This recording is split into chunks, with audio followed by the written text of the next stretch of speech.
Springfield's Talk 1041. Good Tuesday. Welcome to the show, everyone. Streaming live, KSGF.com. Today, primary day in Texas, which oftentimes is pretty meaningless to anyone outside of Texas. But, of course, you've got the John Cornyn, Paxton face-off, and last week, President Trump endorsing Paxton, the Attorney General, and this obviously had the elites, the Republican establishment, quite upset. In fact, there was a podcast interview that Ted Cruz did last week in which he listed 4 U.S. senators, all Republicans, that are very upset with Donald Trump and his endorsements to the point that he feels that they may just sabotage the last 2 years of Trump's agenda. And if anything, I'd say that proves his point, that these are not the people that they say they are. If you are going to work against what you've claimed you believe is the will of your voters and the American people because you're mad at Donald Trump, you probably shouldn't be in there. These things, you get these spats, you get these fights, but Trump is going to be gone in a couple of years in terms of the presidency. But the voters will still be here.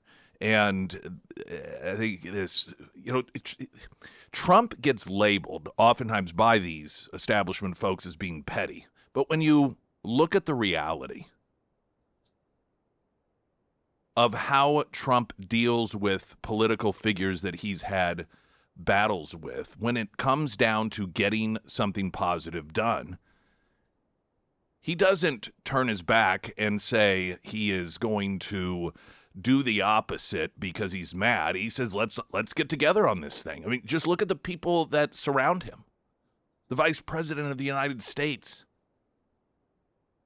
J.D. Vance, when Trump was first running for president, expressed his concerns that Trump was going to be like Hitler. Marco Rubio. I mean, those two really battled it out when Rubio was running for the presidency against Donald Trump.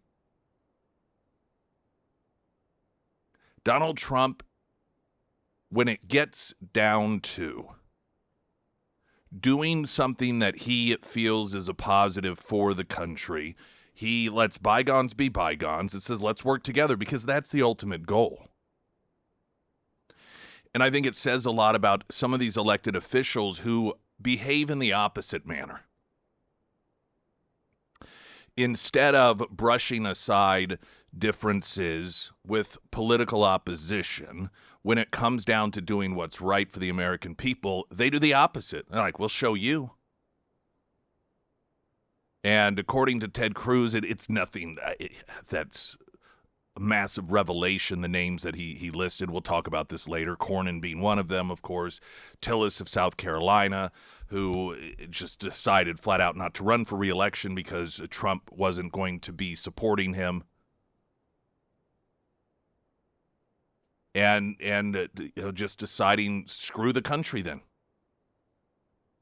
Now, some of these initiatives, like the effort to secure our elections, it became clear that those running the Republican Party, or at least in the Senate, had no interest in doing that anyhow. So it's not necessarily as if some of these things they would have worked with Trump to do. But the belief here is that they'll just flat out sabotage any efforts from President Donald Trump, in the next couple of years. And I suspect that there's probably some truth to that. Now, it's going to be interesting to see if, in fact, Paxton does win in Texas. I think that he will. I think most people do believe that he will. By how big of a margin he will win, I think that is going to be telling as well. The Democrats are out there portraying Trump's endorsement of Paxton means that Texas is going to go blue. I'm having a difficult time reaching back and remembering the last time Democrats didn't claim that the upcoming election was going to result in Texas turning blue. I mean, we've heard this on numerous occasions. The past several elections, Beto O'Rourke, of course, was going to be the great savior. He was this young, charismatic, Kennedy-like individual that was going to turn Texas blue, and then he didn't. And then he was going to turn it blue again, and then he didn't. And now, Paxton, he's the one that's going to cause Tallarico to win the election, and Tallarico's going to turn it blue. And that's not to say at some point, you buy enough lottery tickets, eventually one will win. But these declarations of Texas turning blue, they finally gave up on Florida. Florida was another state that they kept contending was going to go blue until Trump and then DeSantis. The two of those individuals made it just so incredibly red. Democrats have just given up on it. And now it is Texas that's going to go blue, which you just think about the insanity of that. If that ever were to happen, people flee California to go to Texas. How foolish would it be for a population to say, instead of continuing to do what we're doing in terms of our elected officials, instead of electing individuals that result in people wanting to come to Texas, people fleeing blue states, let's instead start voting like people in blue states do. Of course, you have areas like Austin and some of these deep blue pockets that are blue and they're left-leaning, and they largely don't suffer the consequences of their vote to the degree that blue voters do in California, because in Texas they're buffered by a state run by Republicans. And so even though they may live in a city that is blue, Nashville is a similar situation, they really diminish the negative impact of their vote because of the rest of the state offsetting it. But this idea that, once again, Donald Trump, because of Donald Trump, Texas is going to go blue. I guess we'll see in November. We got weather coming up in a moment. Right now, the latest news update.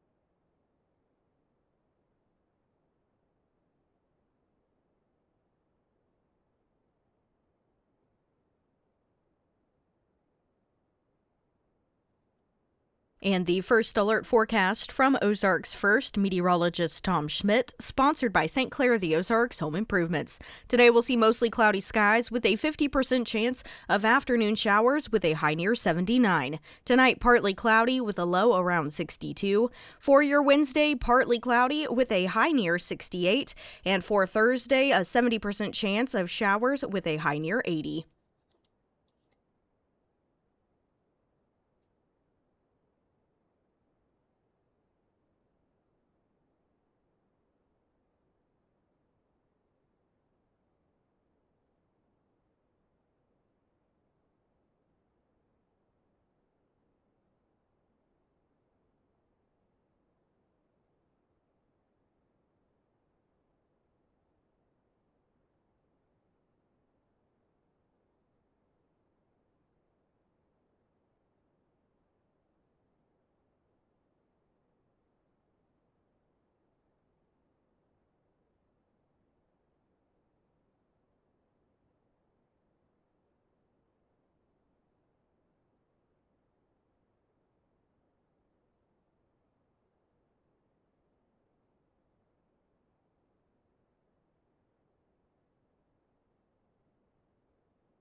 Last week, Senator Ted Cruz of Texas revealed the 4 GOPers who are so ticked off at Trump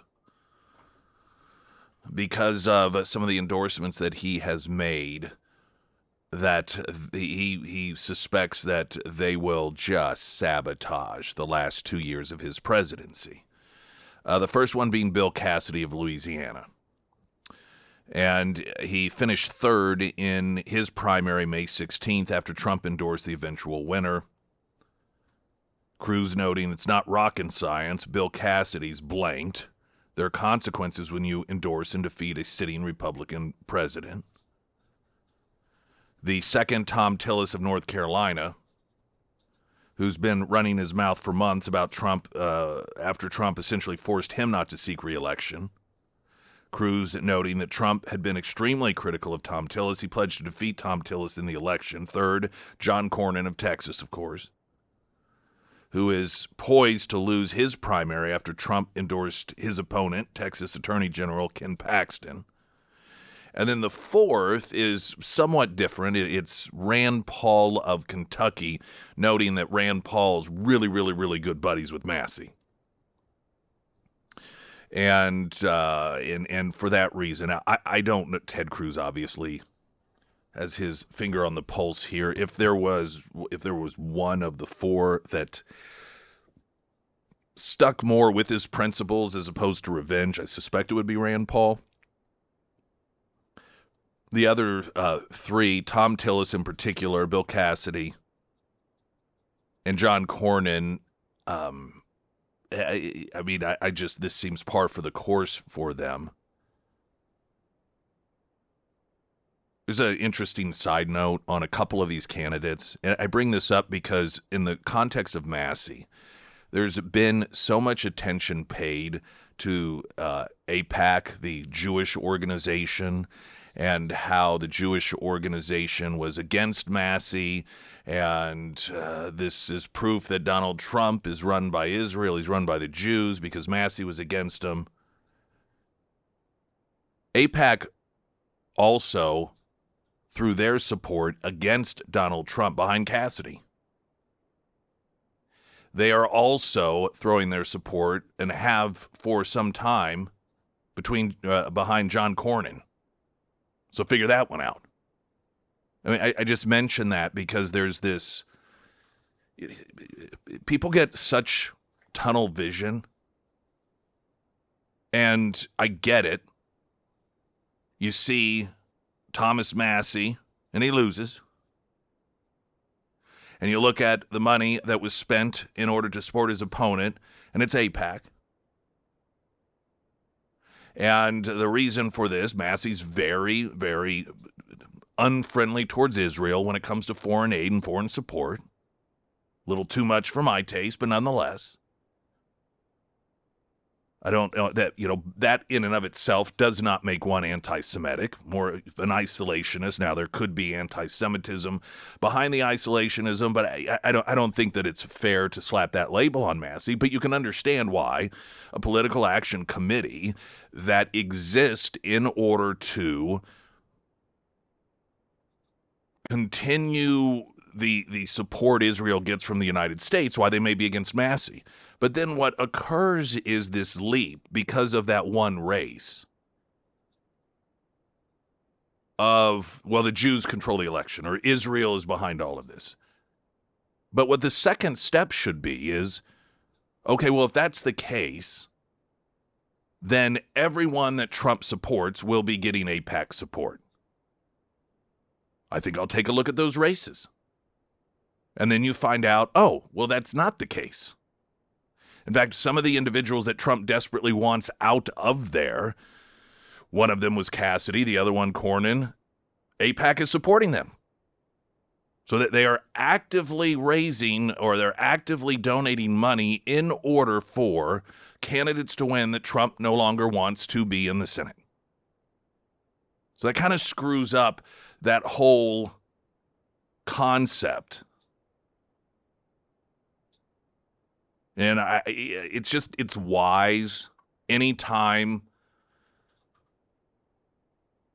you look at one race or even two or three, a number of different races, because you'll see that, well, what's the one thing that this person and this person and this person has in common?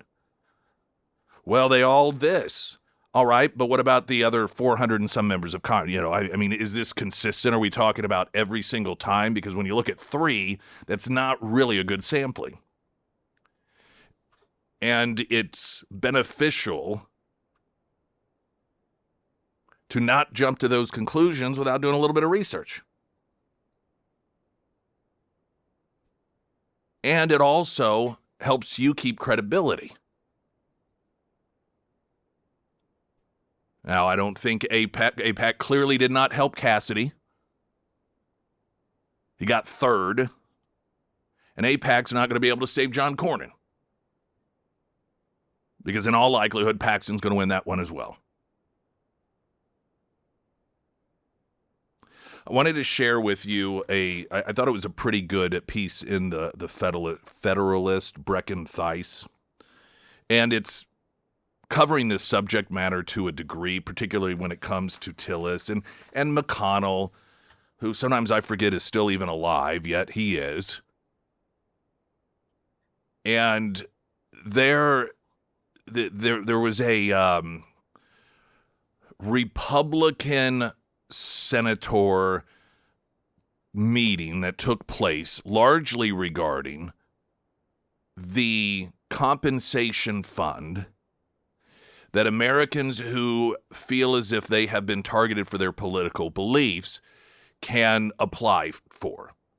And for whatever reason, everyone in this country is allowed to take those steps if they've been wronged by the government, except for Trump supporters, apparently. And that is according to a number of Republicans. Apparently quite a few of them, as it's noted in the Federalist. That next time, Nick Reed.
Republicans, I wanted to share with you this a good follow-up, if you will, or expansion on Ted Cruz last week, noting that he believes that there are a handful of, and it's probably more than that, U.S. senators that in their final days, perhaps because of Donald Trump's, I don't even like to say because of Donald Trump's endorsements. John Cornyn, Tillis, some of these other individuals that are either have, Cassidy being another one, lost re-election, decided not to run for re-election, or is potentially going to lose re-election in the primary today, that being John Cornyn. It is not simply and solely because of the Donald Trump endorsement. It is because of the reason that Donald Trump is opposing their re-elections, and they just don't do what it is that they say they're going to do. But Trump is a little bit different in the sense that as a Republican president, he'll call him out on it. You're just not supposed to do that, see? You're supposed to play the game because you need our votes. And so even though we push against your agenda, we oftentimes block your agenda, we push legislation that runs counter to what it is we told the voters we would do. You need our vote, so when it comes time for us to run for re-election, you have to be there for us. And Trump just doesn't play that way. Beck and Thies, writing for The Federalist, Republican senators called it quit Thursday over a proposal to deliver restitution to the political victims of government weaponization, instead giving themselves paid vacation after balking at the idea that Americans deserve compensation for being targeted and mistreated by the federal government. As many as 25 Republican senators reportedly balked at the $1.776 billion anti-weaponization fund designed to, quote, provide a systematic process to hear and redress claims of others who suffered weaponization and lawfare during a briefing by Acting Attorney General Todd Blanche. The fund would make restitution to people like pro-life Americans targeted for praying outside abortion clinics, individuals who were unfairly or excessively prosecuted for involvement in the January 6th protest, and others targeted by the Biden administration. However, the fund is open to anyone who believes he was unfairly targeted by the government, and disbursement of monies will be decided on a case-by-case basis, according to Vice President J.D. Vance, who was asked about the fund earlier this week. Quote, this is Blanche said during the fund in a press release. The machinery of government should never be weaponized against any American, and it is this department's intention to make right the wrongs that were previously done while ensuring this never happens again. Now, here's a key part of this.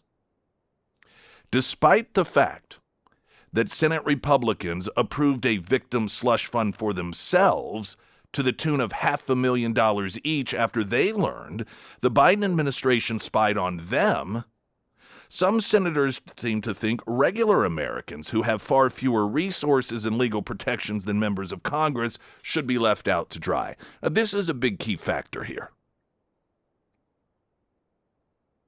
It would be one thing if,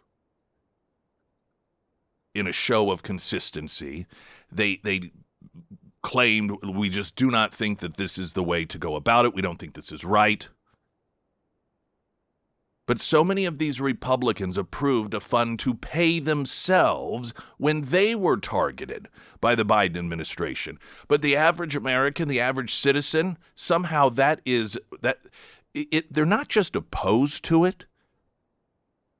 They're like angrily opposed to it. That really tells us something about their insight and their true gut feelings about Trump supporters. They really do not like Trump supporters.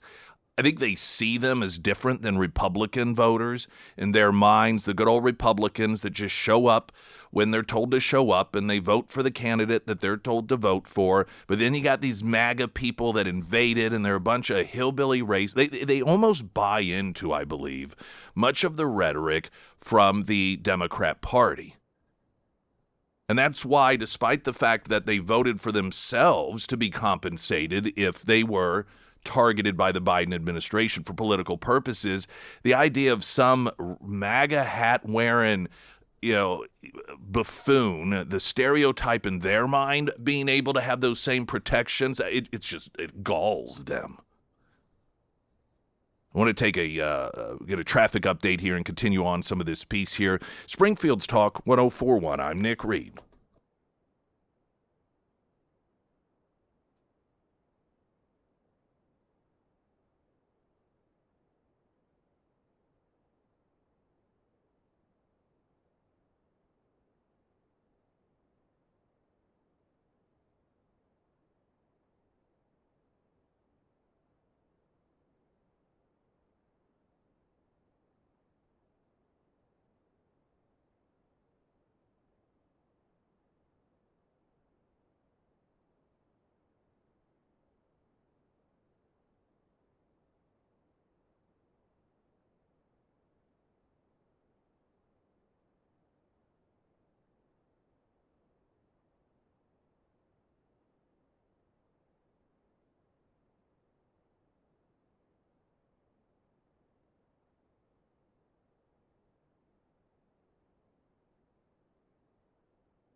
Springfield's Talk 1041, the first alert forecast from Ozarks First, meteorologist Tom Schmidt, sponsored by J&S Automotive. Today we'll see mostly cloudy skies with a 50% chance of afternoon showers with a high near 79. Tonight, partly cloudy with a low around 62. For your Wednesday, partly sunny with a high near 78. And for Thursday, a 70% chance of showers with a high near 80.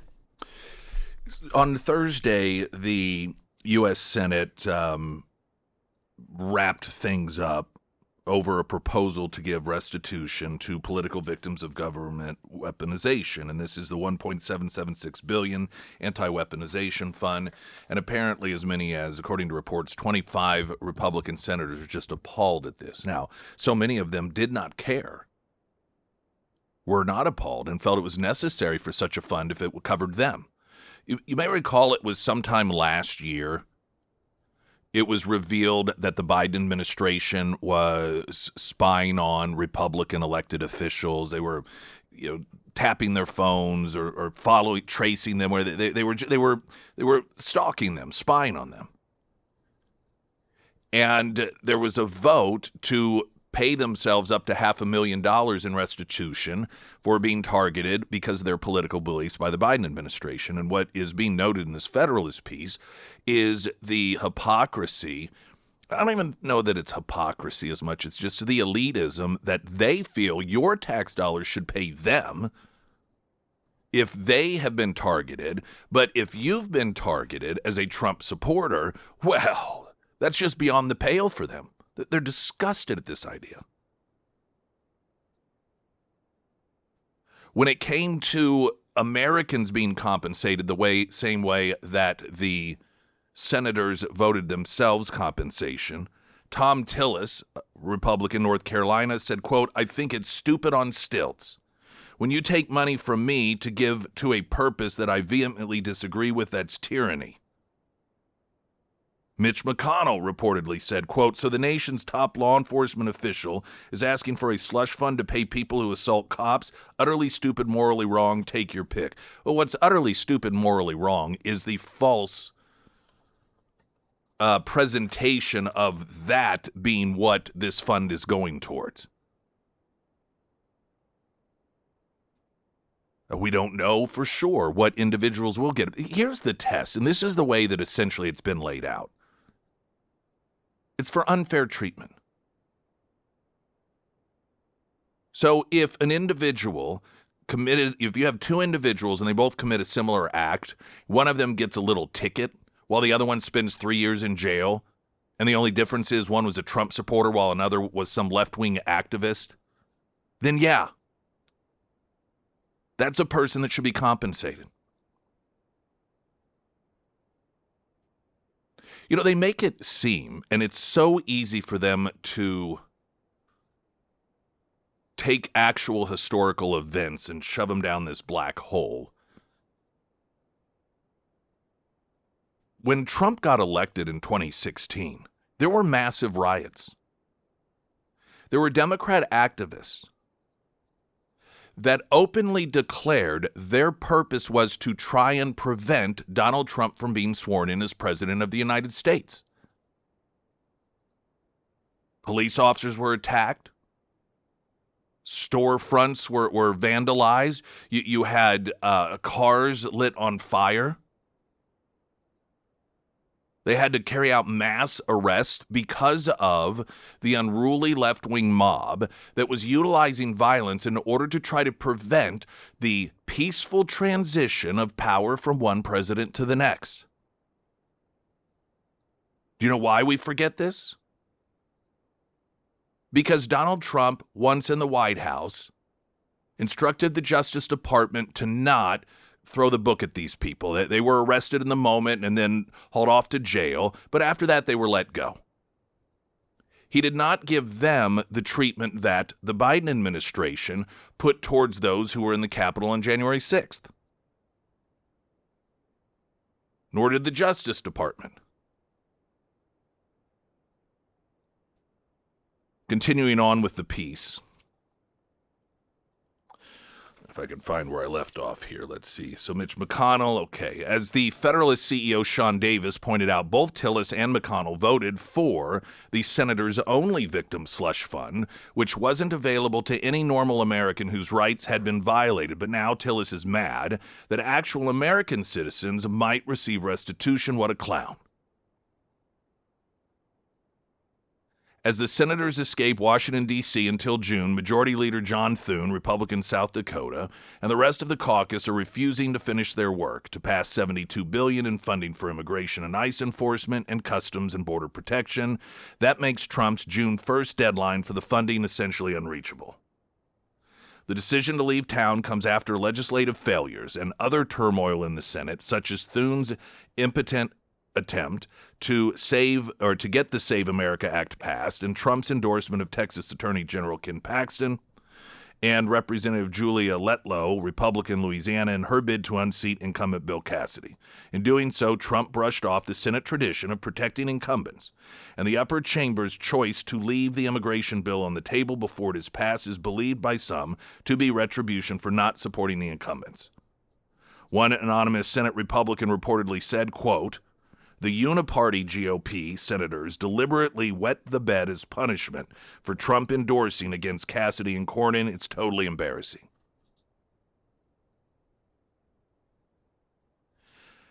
you can look at this back and forth, the tit for tat, and say each side is equally at fault here.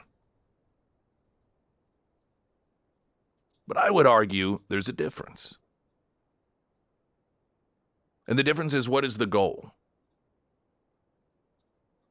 Trump is clearly aggravated that there are a number of Republican senators that have blocked what Americans voted for when they voted for Donald Trump to be president of the United States. And just common sense stuff. I mean, this SAVE Act, Save America Act, this is what stands out to most Americans. We have over 80% of people say, yes, we need this.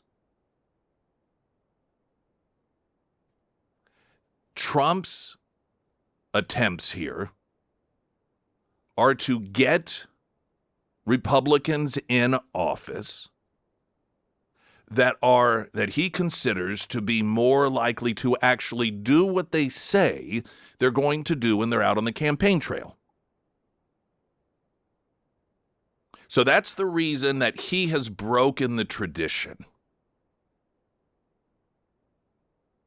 They've long, the Republican establishment, had this comfort blanket wrapped around them of knowing that no matter how far to the left they are, and no matter to what degree they betray the voters, if it's a Republican in the White House, then the Republican president is not going to certainly endorse an opponent. And Donald Trump defied that. But again, for what reason? I would argue to get Republicans in there that actually do what they told the voters they would do. So now let's look from their perspective. Why is it that they are seemingly attempting to thwart Donald Trump's agenda? Is it for the betterment of the country? Is it to somehow fulfill a promise for Republican voters? No. It's anger. It's because they're mad. They're upset because Donald Trump isn't like every other past Republican president that covers for them when they betray the Republican voter. So I think those are two very different reasons. Springfield's Talk 1041. I'm Nick Reed. The Pyramid Roofing Company text line 447 KSGF.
Ozarks elder law, in my personal experience and working with them, dealing with them, I can tell you one of the real assets is their ability to take something that is at times overly complicated and simplifying it for the non-attorney mind.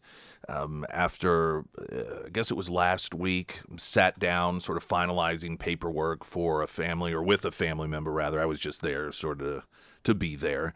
And the person assigned to what it was that was being done, it was my mom, just had a way of really you could tell she recognized this is not what we do. All right, this is why this. And do you ever sometimes find that when somebody's an expert in an area, they talk above you. They feel as if, well, they paid me to be an expert, so I have to really talk smart here, and I have to talk in a way that makes it known how confusing this stuff is, so they feel that they got value for it. That's not what it was. It was all very digestible, very compartmentalized, and it really took a lot of stress out of it. And it's just one of the many assets that I could say I personally experienced with the Ozarks Elder Law. Free consultation, whether you turn 18. You turn 18, you need to have paperwork done. And I'm not just talking about, well, what do I have at 18? But power of attorney stuff. They can explain all that to you, information on their website as well. 10 area locations, free consultation, ozarkselderlaw.com. The Nazi tattoo-wearing misogynist Democrat, one of their new favorites, out of Maine, appeared alongside Bernie Sanders. Now, this is also perfect for a number of different reasons, particularly when it comes to women. One of the postings that the Democrat candidate made on social media that has gotten some attention is his argument that if women really didn't want to get raped, they need to take some responsibility for themselves and not go out and have drinks around strangers or people that might rape them. Bernie Sanders, once upon a time, wrote a paper centered around partially the fact that he believed women fantasized about being raped. That this was a fantasy that women secretly had. I don't know what it is about these liberal white guys, but they tend to have some pretty dark thoughts and ideas about what women want. And I just don't know that it can get any more perfect than to have these two liberal guys on a stage, surrounded by liberal women, by the way, cheering them on, who have both argued that women who get raped, it's because they deserve it or because they secretly fantasize about it. This we're told, is the party of women.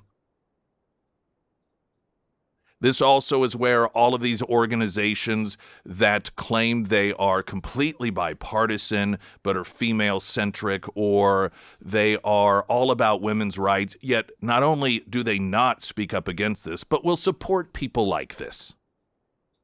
This is why you are not seen as credible organizations. Where are you? There are plenty of organizations out there that focus on domestic abuse, that focus on women victims of sexual assault, that are also political in nature. Where are you? Are these the sorts of people, men, that you really want elected to higher office? I guess the Senate, Bernie Sanders, you can see why it is that he's supporting Grant Plattner, because at least he'll have somebody to talk about how much women like to be raped with. You know, it's probably pretty lonely right now. Maybe it's not. I don't know. Maybe in the Democrat caucus, this is more of a common thing than they like to reveal. It's just they are becoming more and more comfortable with not only revealing it, but celebrating it. So he's at this is a Fighting the Oligarchy tour out in Portland, Oregon. Meanwhile, Taya Kyle, the widow of U.S. Navy SEAL Chris Kyle,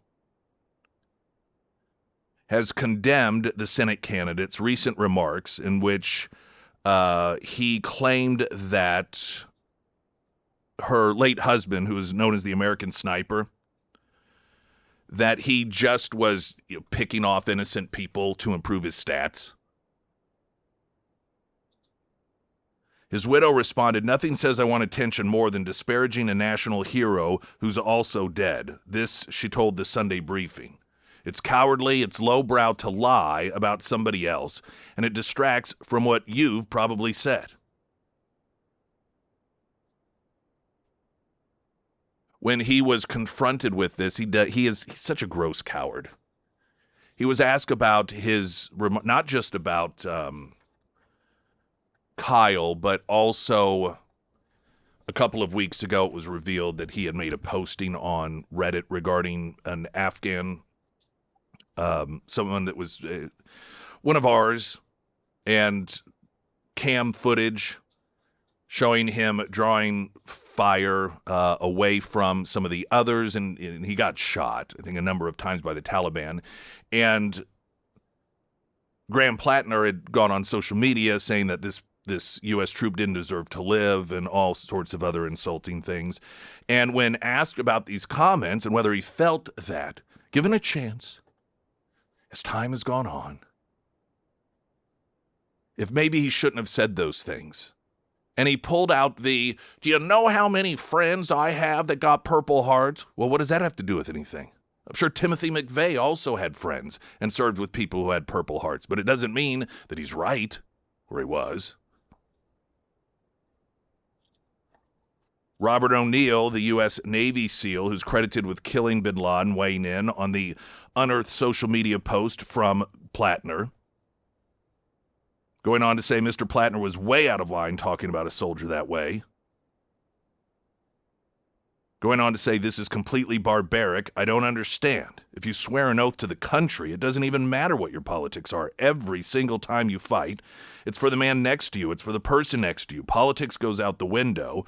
And to wish ill on someone like that under fire is just, like I said, it is the opposite of everything I've been raised to believe. Apparently, the Graham Plattner campaign has been trying to get some Main Street cred or mainstream cred. Outspoken New England sports superfan Dave Portnoy writes Red State isn't exactly known for being low-key and reserved in his opinion. The man doesn't hold back, love him or hate him. So when the Barstool Sports founder was approached by the team of Senate candidate Plattner to do some commentary on the ownership of the Boston Red Sox, he didn't hold back. In fact, he blasted Plattner's people, particularly political strategist Jeff Coote, for having the audacity to approach him in the hopes that he'd, quote, play footsie with a guy who's a Nazi, end quote. Coote appeared to cold contact Portnoy about an ad the campaign had produced criticizing the Red Sox for their private equity ties, which he described as an example of Graham's populist streak, and of Plattner talking about blank people are blank about. While Portnoy has criticized Boston's ownership for allowing private equity to influence the team's operations, there are a host of things one could begin blasting them for well before that. Their dreadful record and on-field efforts stand out as one of them. After receiving no response from Portnoy, Coote sent a follow-up email hoping to bring the head of Barstool to their side, at least on the matter in question. That's when Dave unloaded. Quote, "Now this is the Nazi guy, right?" He replied, "Yeah, I'd be happy to talk to him about the tattoo and him being a Nazi. I'm not as interested in his baseball takes. Let me know when we can set up some time."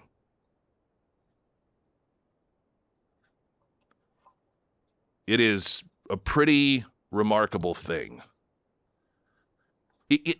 This campaign in Maine almost has the appearance of some sort of set-up reality experiment to see if let's take a guy, let's take a person and run them, but have them have a background of saying things and doing things that check off every single box of what Democrats claim Republicans are. And let's just get this guy. He's a white guy. He's got a beard. Served in the military, which of course means potential domestic terrorist. He says he's talked about how as a bartender he can't figure out why it is black people don't tip and how that stereotype is true. Blamed rape victims for being raped, saying that they shouldn't drink alcohol around people they don't know if they don't want to get raped. All police are bastards. That is more of a left-wing thing. But you got the racism, you got the misogyny in there, you've got the Nazism there. All of these things, white male, that the left claims are it's the typical Trump supporter, but let's run him as a left-wing Democrat instead and see if none of that matters to them any longer. I don't know that you could run anyone that is more of a cliche from what they falsely paint right wingers as this guy.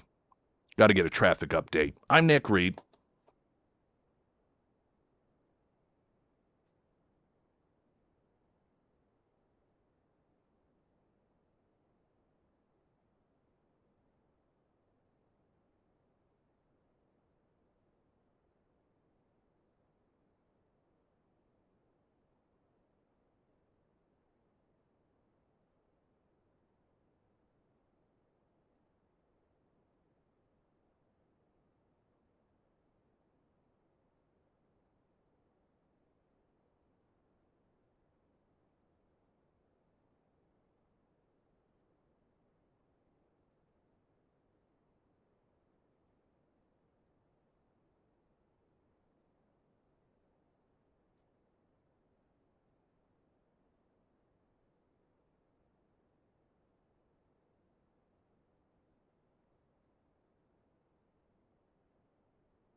Springfield's Talk 1041, and good day, everyone. Welcome to the show, hour number 2. My name is Nick Reed. As we transition out of the school year, we love to continue our partnership. We've got a number of different things we do, of course, with Godfather's Pizza, and something we did last summer we're going to do this summer again, since we won't be doing the Teacher's Lounge pizza parties, but maybe one for your office. So wherever it is that you work, if you want to win pizza, have it delivered to your place of employment, just go to ksgf.com and you can get yourself registered there with Godfather's Pizza. It's pretty simple to do. Easy as that. Now, of course, we do Lunch Bunch there. You can register for that as well.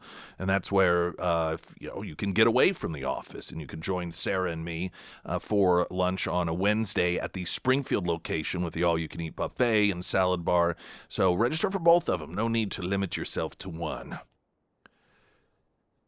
There's a ongoing public battle between Gavin Newsom and Chevron out in California.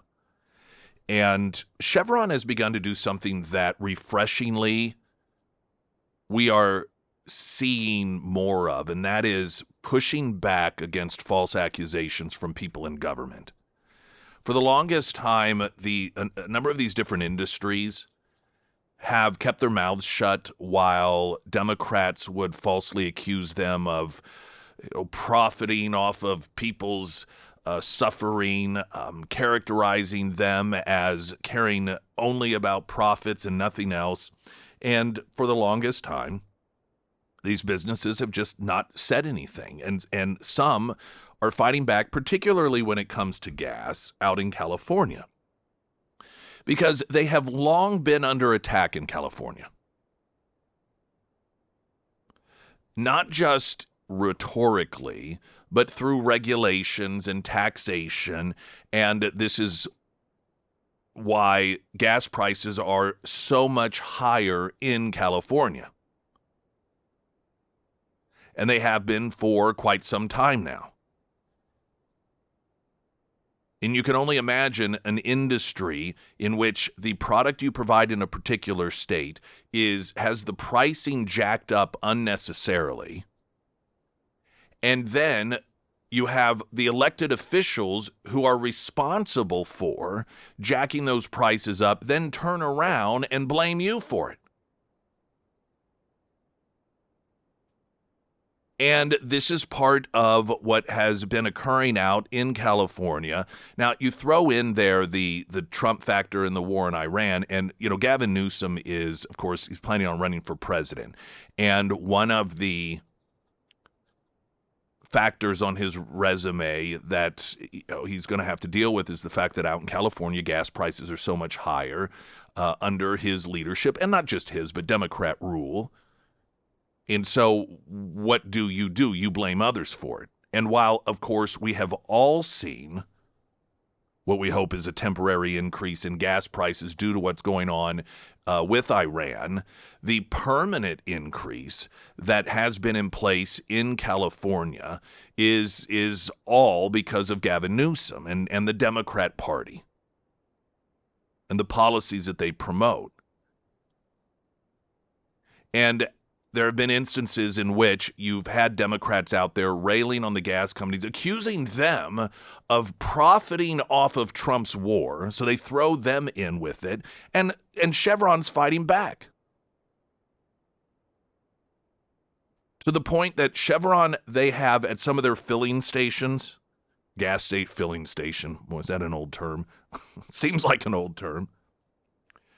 They have these displays, if you will. They look like wraps. Maybe they're around sort of the foundations of the pumps. And it's noting that the reason the gas prices are so high are because of the specific policies of California. Sacramento policies did this, now you pay more, is what one of the Chevron signs says. Other signs saying California has the highest gas taxes and fees in America. Chevron spokesperson Ross Allen explained more, quote, they have a 61-cent excise tax on every gallon of gasoline. That is the highest in the nation, and that's on top of all of the other regulations that causes the increase. California's cap-and-trade system, the low-carbon fuel standard, that increased costs for the refineries and the consumers.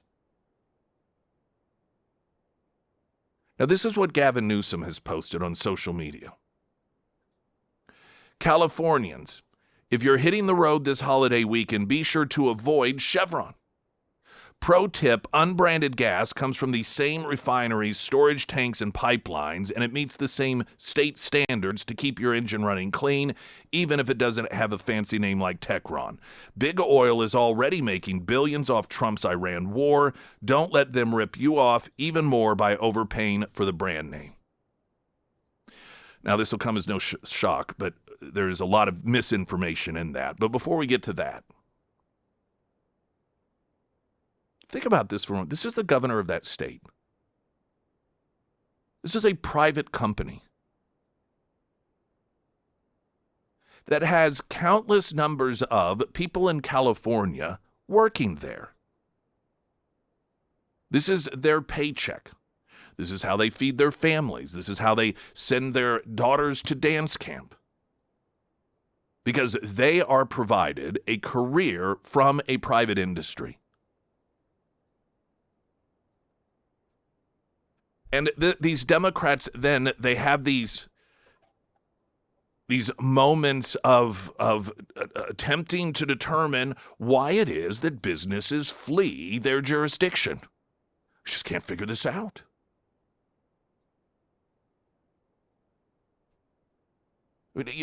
These people constantly run under this banner of supporting all people. I will represent all people in my state, regardless of how they voted. Really? That's what this looks like?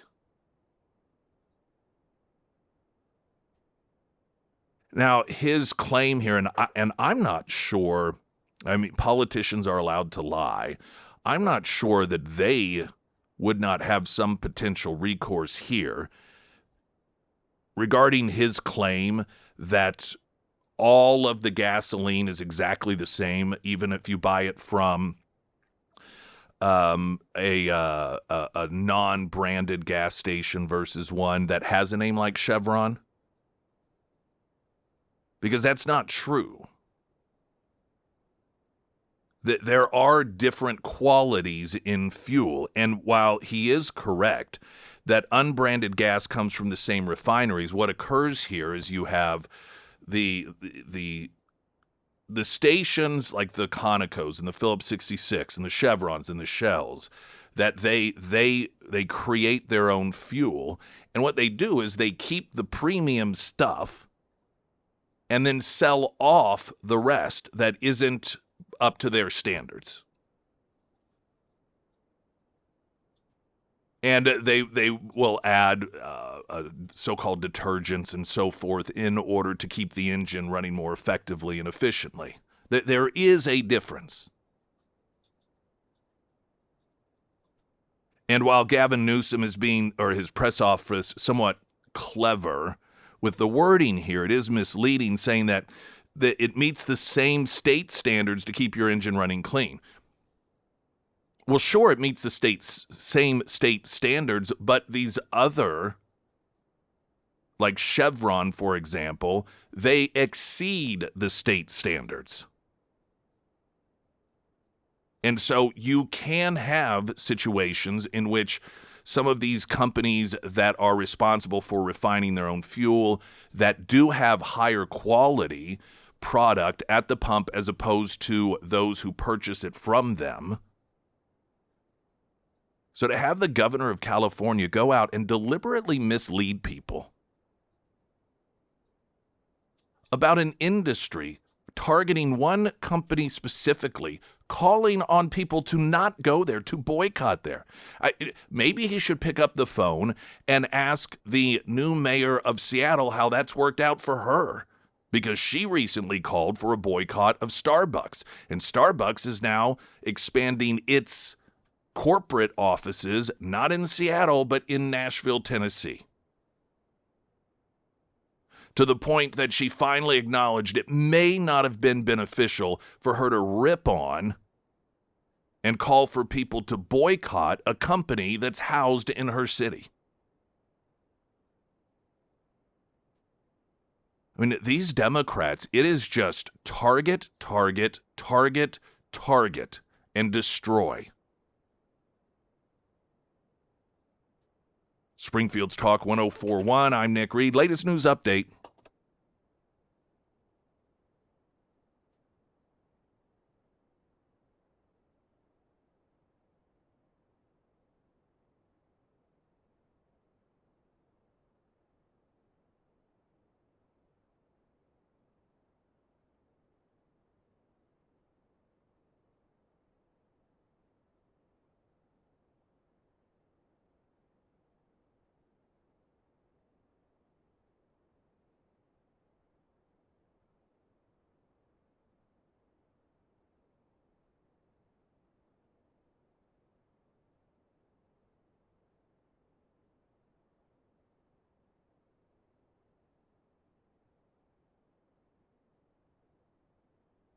And the first alert forecast from Ozarks First, meteorologist Tom Schmidt, sponsored by St. Clair of the Ozarks Home Improvements. Today we'll see mostly cloudy skies with a 50% chance of afternoon showers with a high near 79. Tonight partly cloudy with a low around 62. For your Wednesday, partly sunny with a high near 78. And for Thursday, a 70% chance of showers with a high near 80.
This constant attack that we see coming from Democrats on the energy industry, and it's just so counterproductive.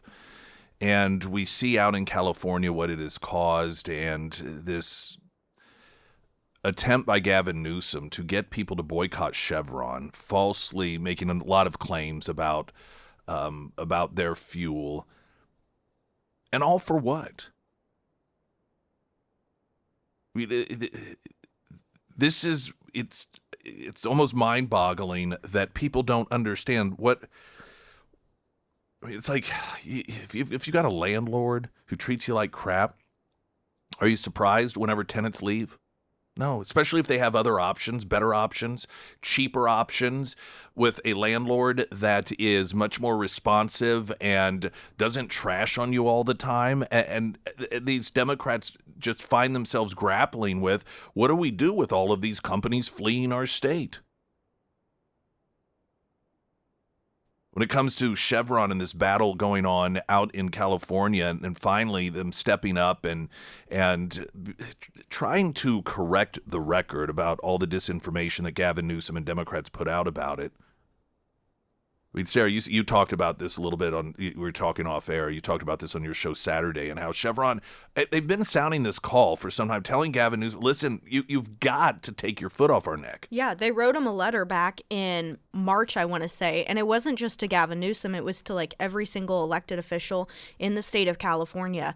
And basically it was saying, hey, you need to roll back some of your regulations. We cannot afford to stay here anymore. If we do, we're going to close up within the next 10 years.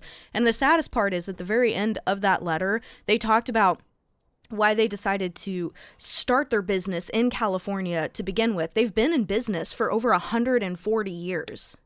And this is how Gavin Newsom responds. There's a breakdown. Daily Wire actually looked into some of this, and I thought it was a pretty good idea because we tend to think taxes is the one driving factor in terms of the difference between Democrat-run states and Republican-run states, and that is important. But there are other factors as well. Now, they broke down this analysis, AAA did, and AAA found that gasoline prices that drivers in states led by Democrats are paying are an average of 40 cents more than drivers in Republican states. So you're talking about, and that's per gallon. Blue states currently averaging at the time of this publication $4.78 per gallon, red states $4.37 per gallon. Drivers are hit by the blue state premium regardless of whether the United States is at war with Iran or not. Such states as California, Washington, Oregon, and New York have implemented various carbon pricing systems, low-carbon fuel standards, emission mandates, or cap-and-trade programs that place additional cost on fuel producers and refineries. Now, the irony of this is, a few weeks ago, talked about the different states, and one of the environmental organizations out there, it's I don't know if it's non-governmental or not, but broke down what regions of the country had the most air pollution. California was number one. So they can't even argue, well, yes, but it's worth it because our air's cleaner. Their air is dirtier. Consumers in blue states often see the carbon emission fees reflected at the gas pump as producers pass the cost on alongside the already high taxes. California charges 70-cent tax per gallon, or 70 cents per gallon of tax. Illinois 66, Washington 59, with the rest trailing from there, with the majority of the states having automatic increases for inflation. So they built in automatic tax increases. And what's the beauty for government and having taxes automatically raised for inflation? I mean, this is just the beautiful thing about it. When is it that the average person can most easily afford an increase of taxes at the pump? Not during inflationary times, is it? That's when you are looking for areas to save money.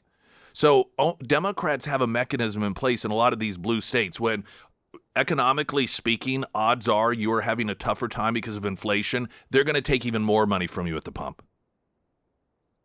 And their rationale for it is, well, we need money too.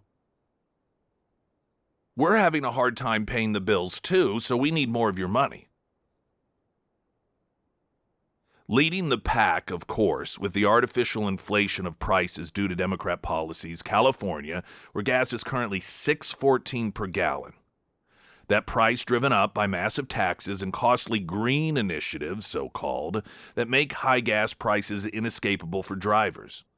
Economist Severin Borenstein of UC Berkeley, Haas School of Business Energy Institute, noted that California's gas is over $1.50 higher than the national average due to the taxes, the environmental fees combined. California law requires that only fuel allowed is California reformulated gasoline, a highly regulated gasoline blend that is more expensive. And like I said, if it resulted in cleaner air, you could at least say it's the cost of clean air. That an extra $1.50 per gallon is worth it if it means that your children are able to breathe the cleanest air in the country. The problem is they're the number one worst air polluting state in terms of the results.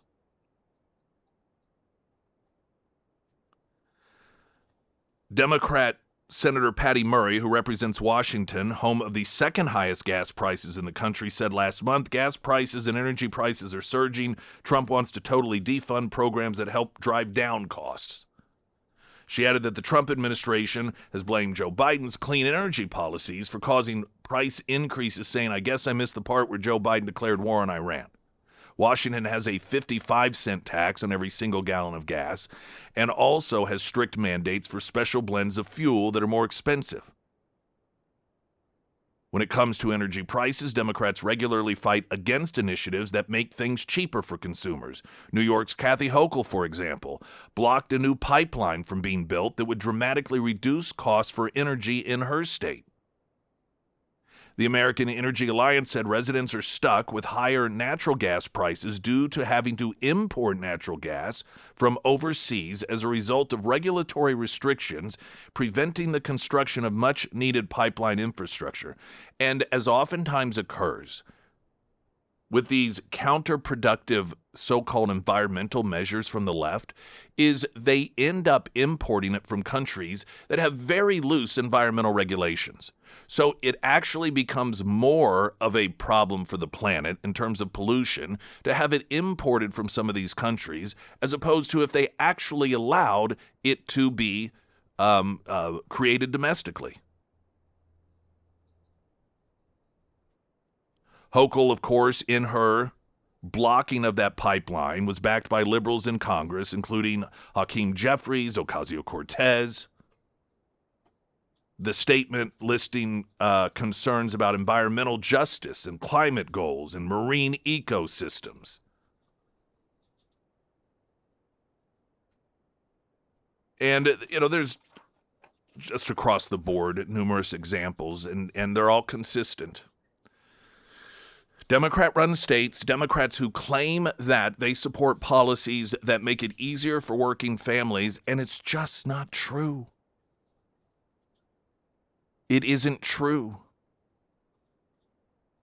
And the claims that it somehow helps the environment is not true. Their policies result in greater damage to the environment. And so under their leadership, you pay more to do more damage to the environment. That's the Democrat way.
I want a great homeloan.com. If you have home loan needs, you got the characters, you got their team, you have their cell phone numbers. You go to iwantagreathomeloan.com. That is the site, and there is a lot of really beneficial information, great way to get started for you. But you also have access directly with the characters and their team. They've got their cell phone numbers there right at the top, Alex and Anthony both, and you can call them during the weekend and the evening. Now, of course, it doesn't mean that they're not 911 operators. They're not going to answer the phone 24/7, but they also aren't just 9 to 5, Monday through Friday, and that's it. You need to wait. And then, if there's a holiday weekend and it's Friday at 5:30, too bad, so sad, whatever your emergency is, it'll have to wait till Tuesday morning. And then, of course, we'll have a backlog of people who have tried to get a hold of us. So it may be Tuesday afternoon if you're lucky. That's not how they operate. They want to be as responsive as possible, as personal as possible to help you, whether it is the first-time home loan, 80th time home loan, refinancing, or reverse mortgage. I want a great homeloan.com because you do.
Springfield's Talk 1041, the first alert forecast from Ozarks First, meteorologist Tom Schmidt, sponsored by J&S Automotive. Today we'll see mostly cloudy skies with a 50% chance of afternoon showers with a high near 79. Tonight, partly cloudy with a low around 62. For your Wednesday, partly sunny with a high near 78. And taking a look at Thursday, we'll see a 70% chance of showers with a high near 80. The American Music Awards were last night. This is where people vote somehow. I guess I don't know exactly how that works, but it's supposed to be fan-driven. It's my understanding. And it seemed like once upon a time these award shows would come on, and maybe it's just me getting older. I'm like, oh, these are still happening. It just, I don't know, seems as there's something, I don't know how to describe it. But I see these things and they seem increasingly self-congratulatory. And I think part of it is a political bias, knowing that the vast majority of these people, the Country Music Awards a little bit different, though it has been infected.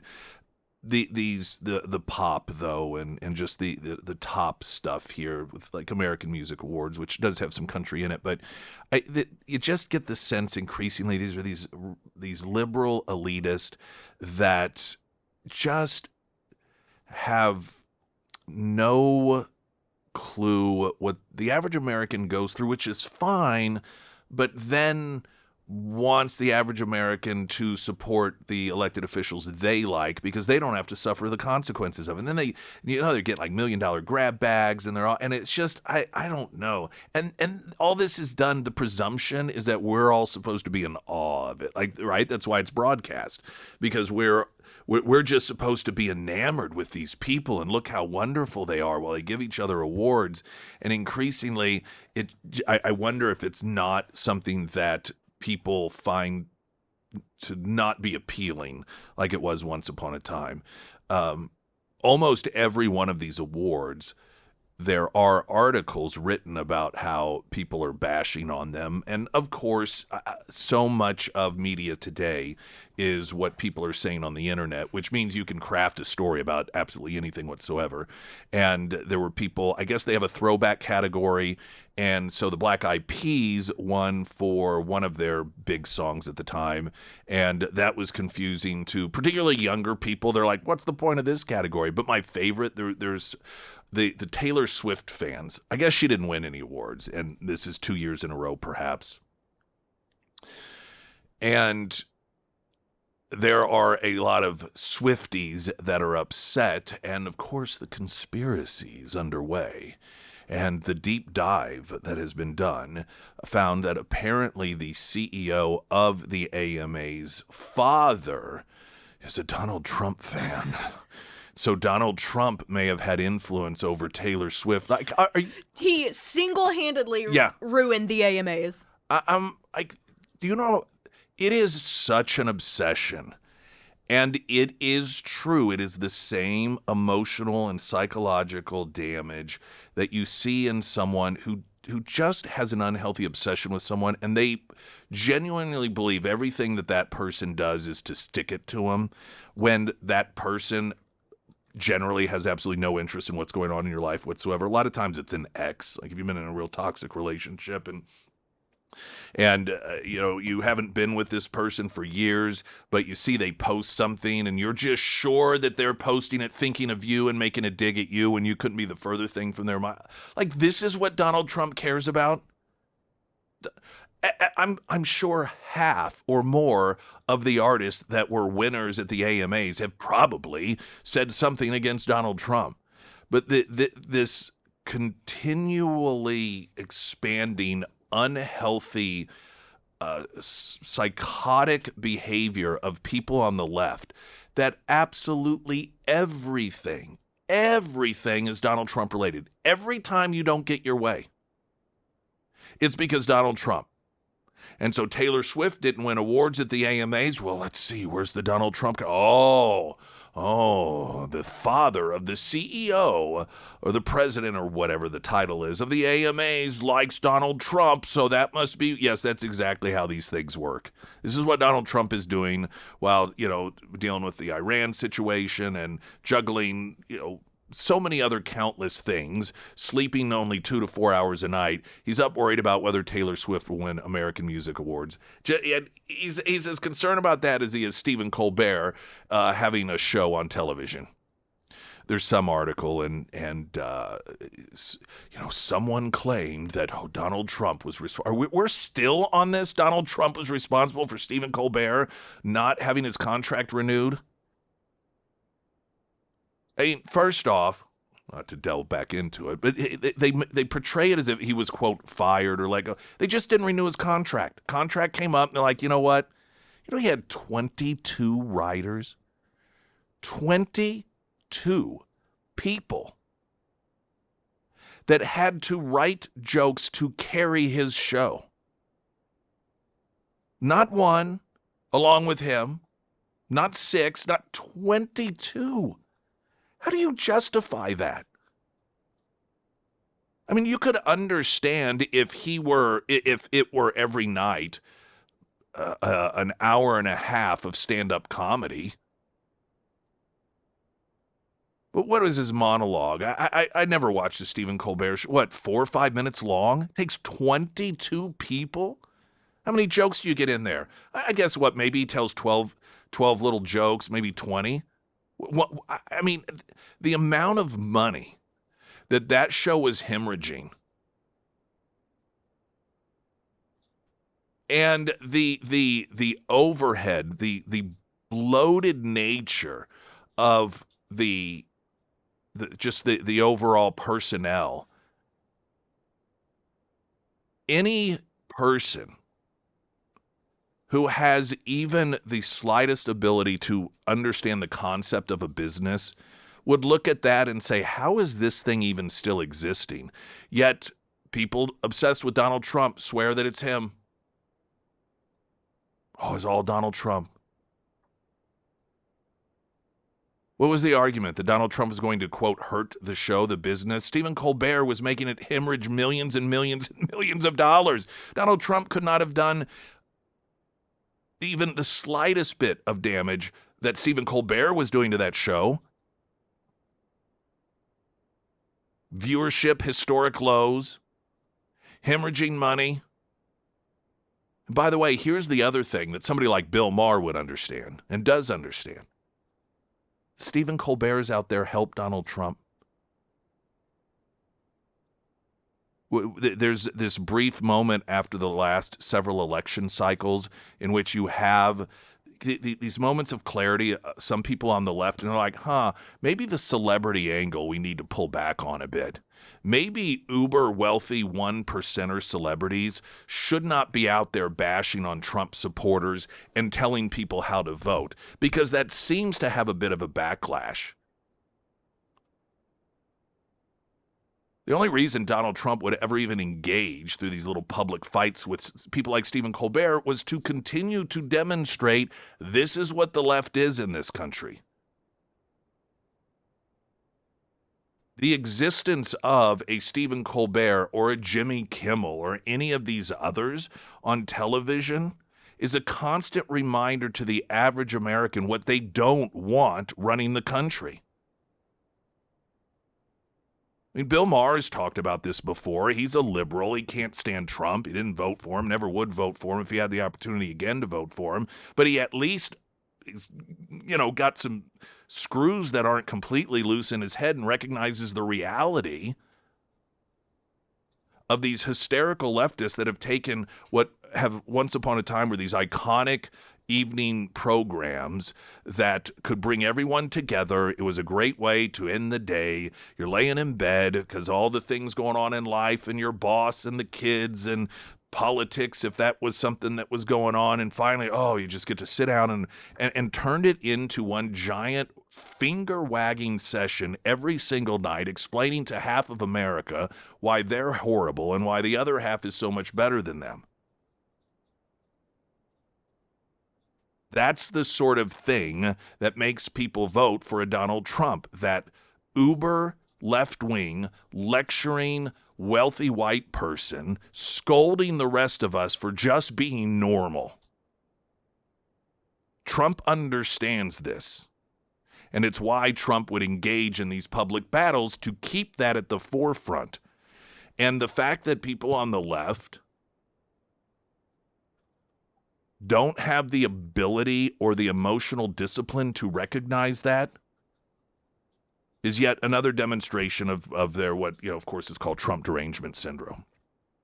I guess Colbert, I guess the show's gone now, and how will we go on as a nation? Springfield's Talk 104.1. I'm Nick Reed.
Sarah Myers. Thank you. Wanted to read a review from my friends over at Foreman Mechanical Heating and Air. Cindy wrote, Foreman Mechanical did an awesome job.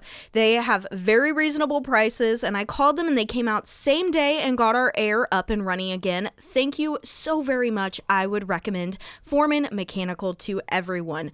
And now is a really great time to mention one of their most utilized services, and that is their 24/7 emergency service line. No matter when an emergency strikes, the Foreman team, they have got you covered for all of your HVAC needs. I know this to be true because I've used that service line a couple different times, and they are always very quick to respond, even if it's the weekend. Now, if it is time to have the Foreman team out to your home, reach out to Russell today. You can find all of the contact information for Foreman Mechanical under the Sarah's Endorsements tab at ksgf.com.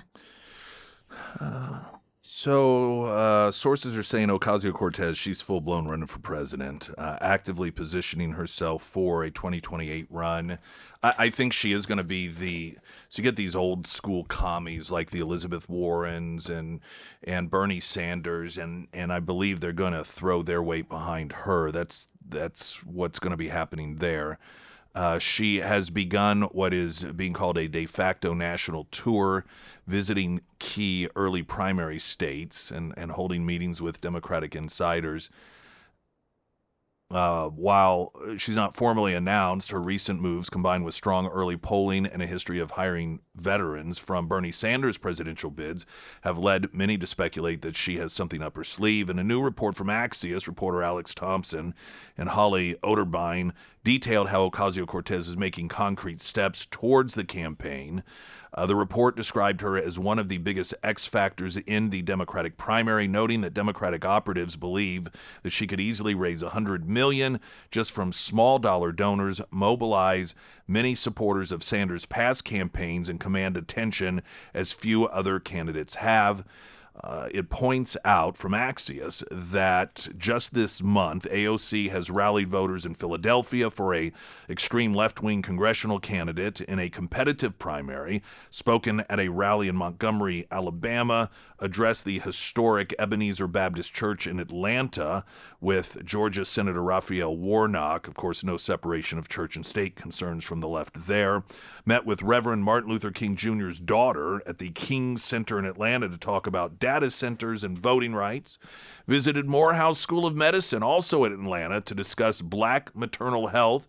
Rolled out several endorsements in races across the country. So in other words, she's doing everything that people who plan to run for president are doing. This 2028 Democrat primary season cycle is going to be a combination of one of the most entertaining, yet potentially one of the most frightening that we could have as a nation. I can't wait for Republicans to grill her on her foreign policy. So the problem we have as a country is the Democrats have increased their base of people who don't care whether we succeed or not. In fact, some of them openly want us to fail as a country. They say this. And these are people who support murdering political opposition, support murdering CEOs of companies, celebrate them. And that they don't, to Sarah's point, some of us, we would like to have a person in the White House that can answer just the simplest question.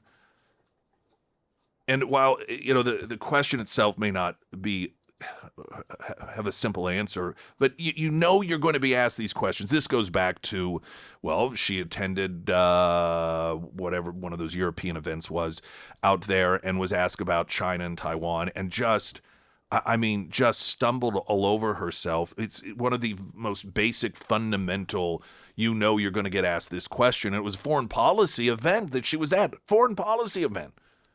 and couldn't answer the question. I don't think here's what happens also. When she does something like that, or any Democrat does something like that, and then Republicans pile on, that is such a draw for the left. The left is fueled by hatred. And so if they believe there is a candidate, they sense a candidate that Republicans really can't stand, that's what they want. Because they want to stick it to the other side. It isn't about succeeding. I mean, look at any state that they run or any city they run. Clearly, Democrats don't care about a better quality of life. This is irrelevant to them. They have been so trained to hate their neighbors, their family members, their coworkers that are diverse in perspective, politically speaking, that when they sense, oh, my neighbor that I can't stand and I want to stick it to, oh, they think Ocasio-Cortez is, that's who they gravitate towards. It's just to stick it to them. This is why Kamala Harris, this is why Gavin Newsom, total and complete failures in terms of elected officials. Yet they are the ones that get the most scorn from Republicans, the most ridicule from Republicans. And so if you are somebody driven by hate and you want to support a candidate that's going to make your MAGA grandma the most angriest, you're going to go for one of those. They don't want to get along. They don't want to coexist. They want to support someone that they feel is going to nail people with whom they disagree to the wall and punish them. And it's for this reason I think Ocasio-Cortez, it's a no-brainer for her to run in this Democrat environment. I don't even know that it makes sense to speculate. How can she not run? When you look at the sort of people that Democrats are selecting, when they have the option, they are picking people that have absolutely no resume of success, people that hate America, people that stick it to political opposition for the sake of it, not over policy, but just really punish them, try to throw them in prison.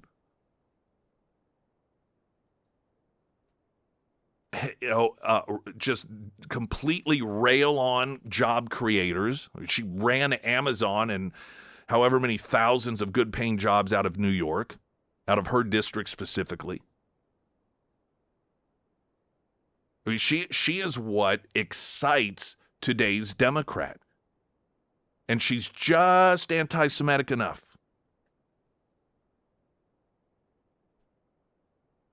Now, I want to carry this over into the next hour.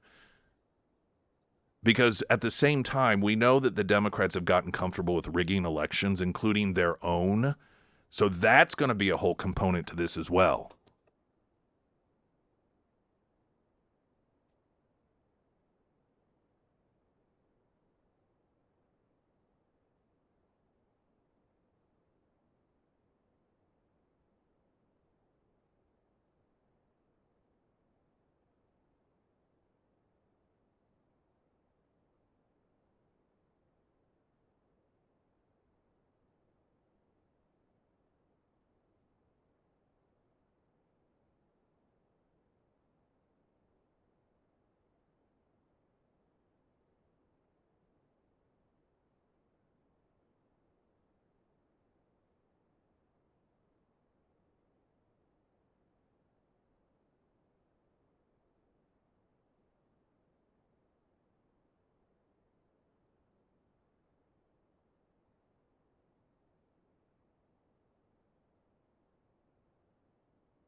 Springfield's Talk 1041.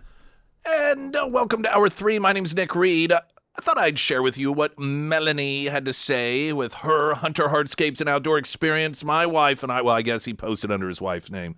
Well, I don't know. Could be a lesbian couple. I have no idea. Let's see here. No, it's Nick and Melanie. Okay. My wife and I wanted to express our sincere appreciation to Daniel and the team at Hunter Hardscapes and Outdoor. The team was personal, professional, provided us a wonderful setting for our new greenhouse. The stone retaining wall, outdoor water outlets, 400 foot of underground water line, site prep, and cleanup were a work of art. And the entire team's workmanship and customer service simply outstanding. Daniel was extremely helpful in seeing the vision and sharing how the stone accent for our Yoder-built greenhouse would become a part of a beautiful complement to our home and landscape. Let Daniel and his team partner with you to help you make your project dreams come true, and I echo all that. I mean, that's not the same project I had done, obviously, but in terms of craftsmanship and attentiveness and just everything positive in there, 100% reflected from my experience as well. And I know some of you and perhaps some of you in the future who have yet to improve the quality of your life by having that outdoor living space or the landscaping or the water features or the lighting, whatever done to improve your home. Hunter Hardscapes and Outdoor, you can find them under Nick's endorsements at ksgf.com. There's an Axios piece talking about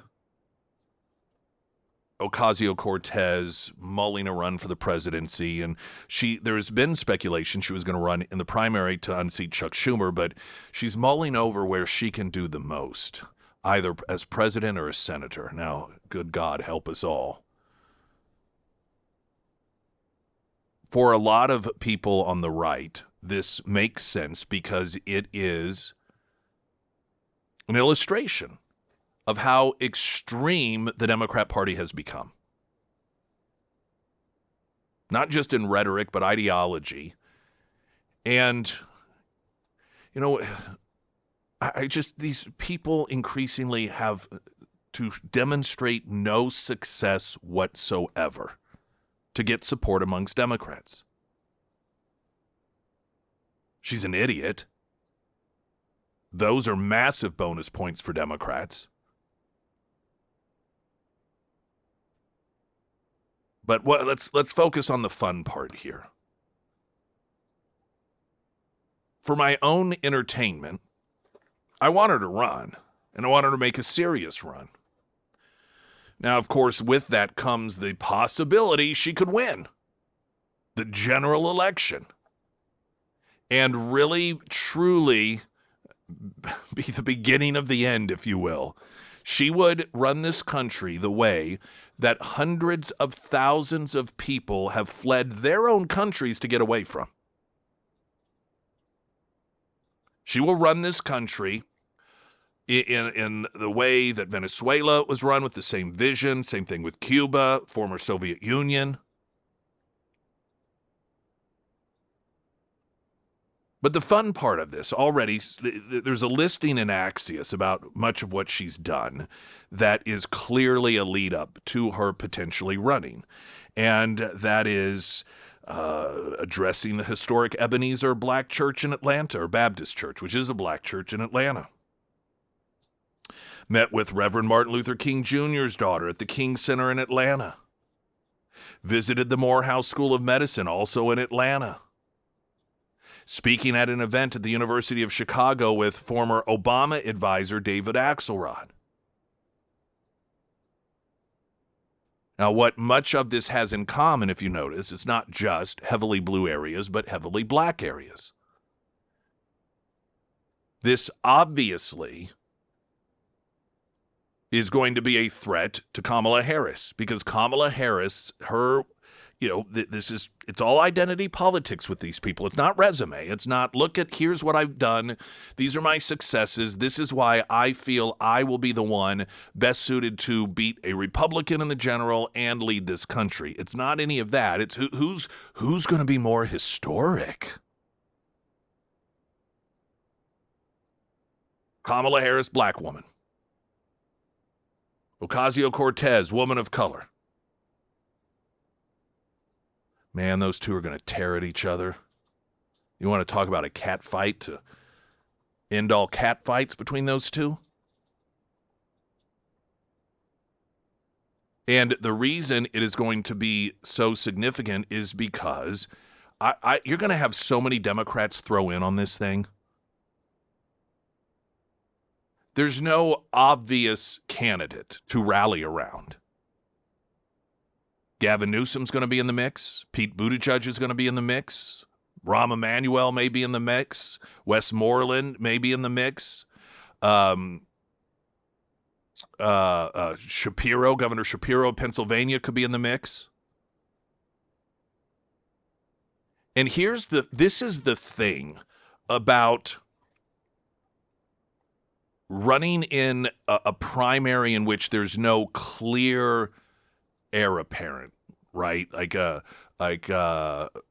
an obvious, this is who the Democrats are going to rally around, is the more that are in it, the more that might as well get in it, because the vote is going to get so split. You could end up getting the nomination with getting 10% of the vote over here, 20% of the vote over here. You can go through every one of the caucuses, every one of the primaries, and particularly, we're going to get into this component here in a moment, but not even getting a majority, but with everything being so split up, it really is anybody's game. This is why someone like an Ocasio-Cortez could easily take, or a Pete Buttigieg, or any of these people. If you're somebody like an Ocasio-Cortez, you want there to be as many people in the race as possible because it just increases your odds. The other part of this that's going to be fun is the fact that Democrats have on full display shown that if they don't like the way an election's going, well, you try to have the person thrown off the ballot. You move the calendar around. Look at the last selection process. Joe Biden was running for re-election, and they were so concerned, not that he was going to not win the nomination, but that he might look weak with an RFK Jr. or a Jill Stein or, some of these other individuals in there maybe drawing some votes away from him, that they moved the calendar around so that the states that he was strongest in would go first.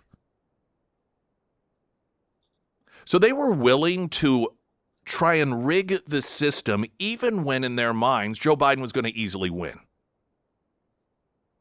And then when, of course, he did, and they decided, we don't think he can win any longer after that disastrous debate,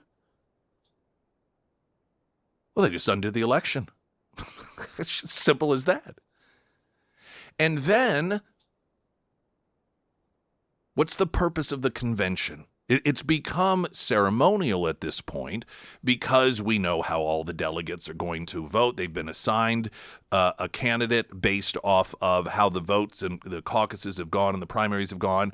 But that was no longer the case. So that's where you did the good old-fashioned way and the original purpose of these caucuses or these conventions, and you have the delegates pick. Well, they didn't even let them do that. The Democrats did a pre-convention over-the-phone delegate head count and just picked Kamala Harris and told, the convention folk, this is just the way it is. You're just going to have to deal with it. Given the Democrats have no problems rigging the election, their own elections, moving the calendars around, moving this state to go first, this state to go fifth. At one point, they weren't even going to count the New Hampshire delegates because they didn't like the way they were voting. And then if they don't like the outcome, overturn the election, not let the delegates pick. So you throw that into what's already going to be a chaotic Democratic primary cycle. Who knows what's going to happen? I think it is going to be like a giant Roadhouse style drunken Donnybrook brawl potentially, because everyone is going to be vying for that slot, and with no one being an obvious pick, and people who don't care about the rules will change the rules, will rig the rules, will do whatever it takes in order to win. You mix all of that together, I suspect that what we are going to see, or at least it's ripe for it, 100% ripe for it, the single most chaotic election cycle for the Democrats, anyhow, that we have ever seen for any political party in our lifetime. That part of it we can enjoy. Latest news update.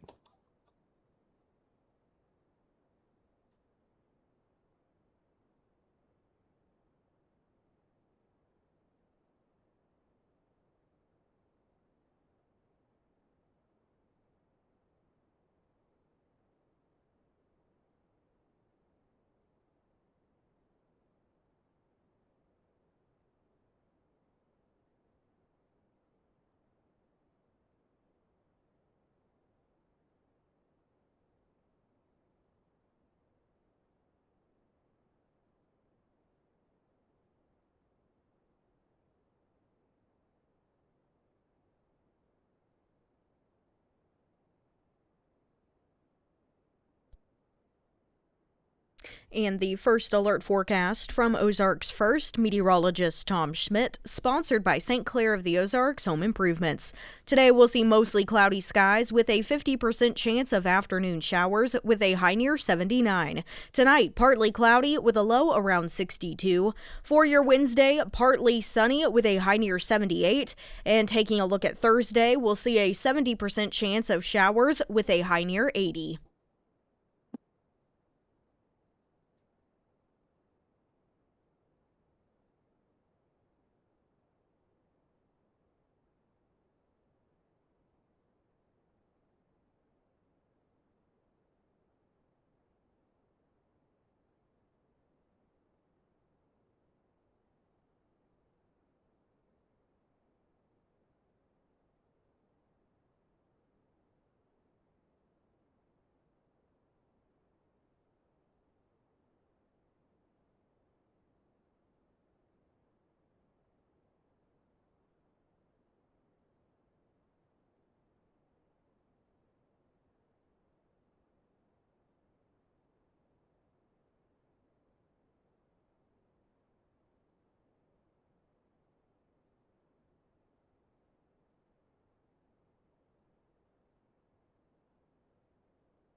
Sarah Myers. Thank you. The Pyramid Roofing Company. We once again have rain in the forecast, and if your roof just can't handle another rainstorm, make sure that you reach out to Josh and his team. Now, they offer emergency tarping services if you need it, free roof inspections, and they also work with you every step of the way through the insurance process without making you sign anything, by the way. I do like to mention that because not all roofing companies operate that way. They will meet with your adjuster to make sure that everything gets covered that needs to get covered, and they also offer a discount for our military and first responders on new roof installs. So if over the next couple of days you experience yellowing on your ceiling or just full-blown leaks, make sure that you reach out to Josh and schedule that free roof inspection. You can find all of the contact information for the Pyramid Roofing Company under the Sarah's Endorsements tab at KSGF.com. Pyramid Roofing Company text line. Kamala Harris is not black. She's Indian. Well, her dad's from Jamaica. He's pretty black. Her mother was from India. In fact, this was one of the rubs in the Indian communities that Kamala Harris completely ignored that half of her heritage and instead leaned into the black. And some in the Indian community, kind of took that as a bit of an insult when she's out there running around parading herself as being a woman of color or black woman, and really leaning into that while completely ignoring the fact that she's half Indian from her mother's side. Here's the thing, demographically speaking, the numbers don't work for her to lean into the Indian side. Just like everybody else and everything else, it's just all about calculated usage of people, and the numbers for her dictated that she toss aside her Indian heritage and instead embrace her black heritage. And I think she's really, really going to have to lean into it this time around, because she's just got to say, vote for me, first black woman president, historic. It's just all going to be more of the emptiness that the left has crafted around people's existence, and you're just this label, you're that label. And at some point, we just get to where Democrats are going to have to come up with a different category of person every single time, because that's all that matters to them. People are like collectibles. How many of these? Oh, look at what we have. We have the first this. We have the first that. We have the first these. We have the like. Okay. They collect people like they're Precious Moments figurines. Let's see, another question coming in. You mentioned the convention. What do you think about the Republicans or Democrats possibly holding an off presidential cycle convention? So this is interesting, and this is a thing that occurs, but most people aren't really in tune with, and it's the midterm conventions, if you will. This is something that the Democrats usually do. Republicans don't. In fact, I don't know that Republicans have ever done it, but the Democrats had declared we're not going to do one for 2026. Trump, however, declared that, Republicans are going to do one. And it was earlier in the year. This is really interesting. We're not hearing much about this any longer, though behind the scenes it may be going on. Around the first of the year, there was some momentum on moving it forward to have, for the Republicans, a mid-cycle convention. And the idea behind it, by way of Trump, was to highlight all of the accomplishments that the Republicans had made going into the midterms. Now, you can see why this might be something they're reconsidering. In terms of actual business at the time, there would be no actual business done. It would just be a big show, big marketing show, in which all the Republicans get together and have this convention, look at all the wonderful things we've done. Now, on one hand, you could argue, it's really, really needed more than ever, right? If things were going great and Trump's approval were high and Republicans were really out there popular because of all the things that they had done and the things that they still want to do but just hadn't got to because they were doing so many things, and you could say, they don't really need a convention. Look how well they're doing. That's not the case. Not when you look at the polling.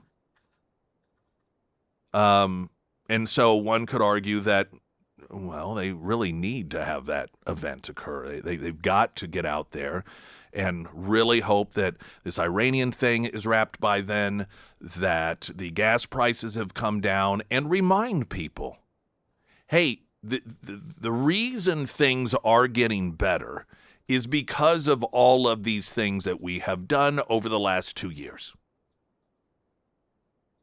And have that in one unified message, connecting Republicans to Donald Trump, and having that broadcast to the voters out there, and to try to rally the base, get the base excited or scared of Democrats taking control. And so you could see where some would say, hey, we need to do this. And that may be Trump's perspective still. Now, what I think the instinct of establishment Republicans probably is to be scared and like, oh, we should just not. Oh, people don't like us right now. We should not do this. You throw in there also the recent endorsements that Donald Trump has made and how the Senate is butthurt. At least some of the Republican establishment senators are butthurt because Donald Trump did not do what he's supposed to do and just support a Republican because they have an R next to their name, and has been arguably responsible for some of the elites being tossed out. Internally, there's a lot of bad blood going on within the Republican Party right now. Do you want to risk some of that on display potentially during a convention? Now, I do think, given that there's not, or there, when this was talked about, not supposed to be any sort of actual business, and you're not talking about doing any sort of nominating. None of that's happening. And you could craft it in a manner in which the only stuff that's talked about is stuff that are successes. You don't, you don't go in there at the convention and start pushing Paxton race and do anything that could cause some of the attendees to lash out and to boo, because you certainly don't want that to occur. So it could be crafted in a way, and if anyone can do it, it would be Donald Trump, that does appear to show a Republican Party that is all together, and as a reminder to people, hey, things were really bad. Things are getting better. We're only partially to that better world, but we're getting there because of these things that we've done. But I haven't heard much else about the convention. I do believe if one is set for a mid-cycle convention, there has to be like an official announcement, obviously, and then 60 days out. But, I mean, you've got to secure a convention location.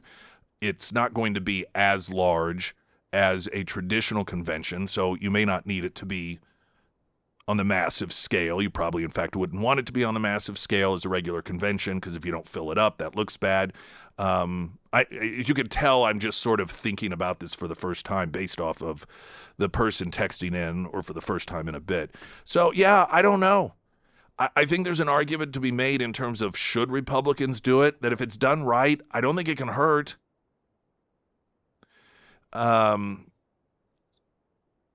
But they probably better get on the ball pretty soon, I would say. Springfield's Talk 1041, I'm Nick Reed.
Springfield's Talk 104.1, the first alert forecast from Ozarks First meteorologist Tom Schmidt, sponsored by J&S Automotive.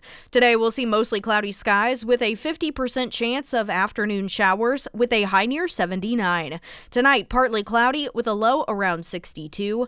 For your Wednesday, partly sunny with a high near 78. And taking a look at Thursday, we'll see a 70% chance of showers with a high near 80. Black Democrats declaring war on Jim Crow. Debbie Wasserman Schultz, after she reveals her 2026 plans. Now, Debbie Wasserman Schultz, Democrat, used to run the DNC, if memory serves. Now, what's happened here is with some of the redistricting that's occurred specifically in Florida, the makeup of her district has changed. And she is now, or I guess this has gone into effect. I mean, it's been signed into law, the new map. So for the purposes of the upcoming election, the district that she would have to run in has been held by a black Democrat that stepped down because of corruption, though indicated she may run again, as have a number of other black Democrats. But Debbie Wasserman Schultz has said, no, I'm going to run. A black person should no longer represent this district. Now, Debbie Wasserman Schultz is a Democrat. There are numerous instances in which these redistricting plans, well, let's use Memphis, for example. The Democrats losing. The Democrat, in fact, he has announced he's not going to run for re-election. Rich white guy. Black woman is in all likelihood going to be, she's the favorite to win that district. The problem is she's a Republican. So there you'll have a pickup for the black community because of Republicans. Now, in Florida, you may have a black seat taken away by the Democrats. This is District 25 in Florida, which longtime Congresswoman Debbie Wasserman Schultz currently represents.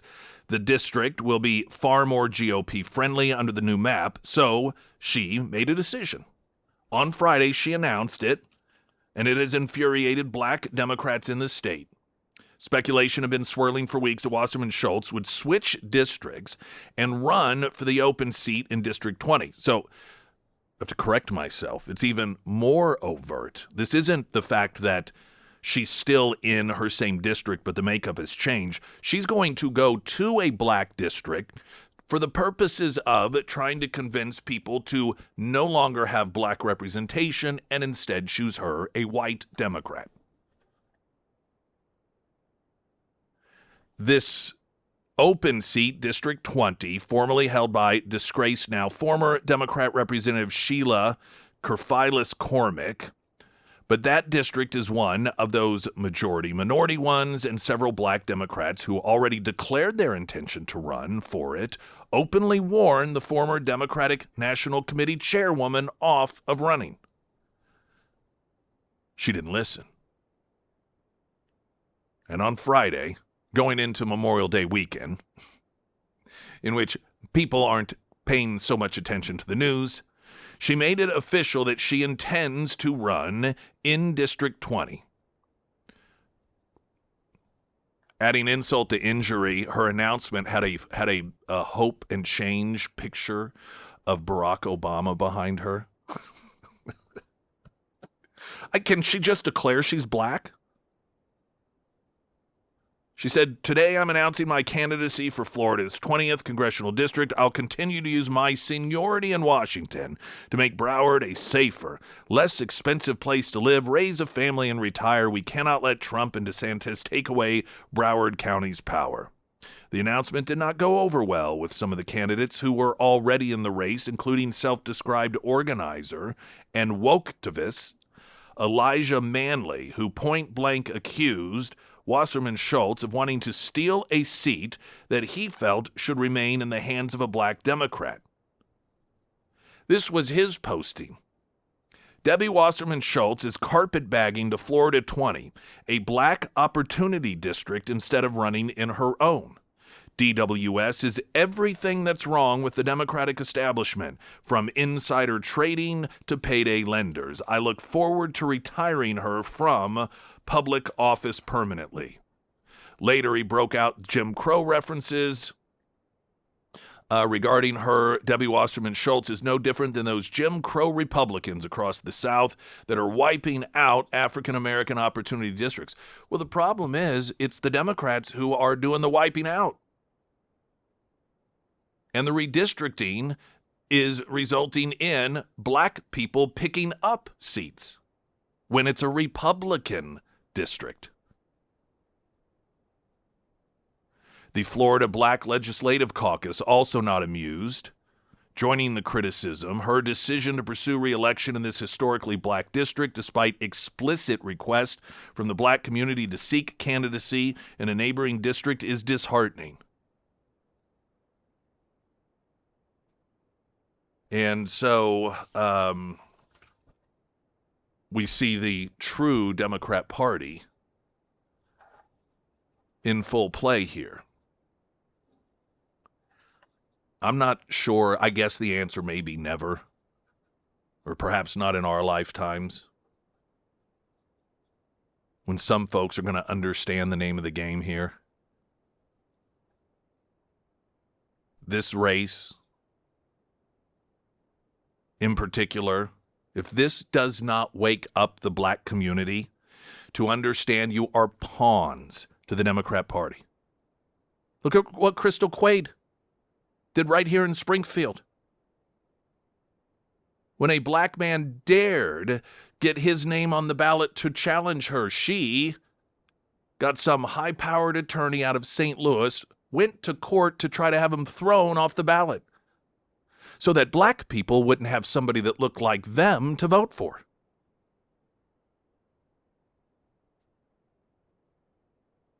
The Democrat Party has long viewed black people through the same lens. They are tools to be used. Now, don't get too flattered here. Everyone is just a tool to be used by the Democrat Party. We are all pawns to them. This is why they categorize people and pit them against one another. Then when you are of no use, you get tossed aside.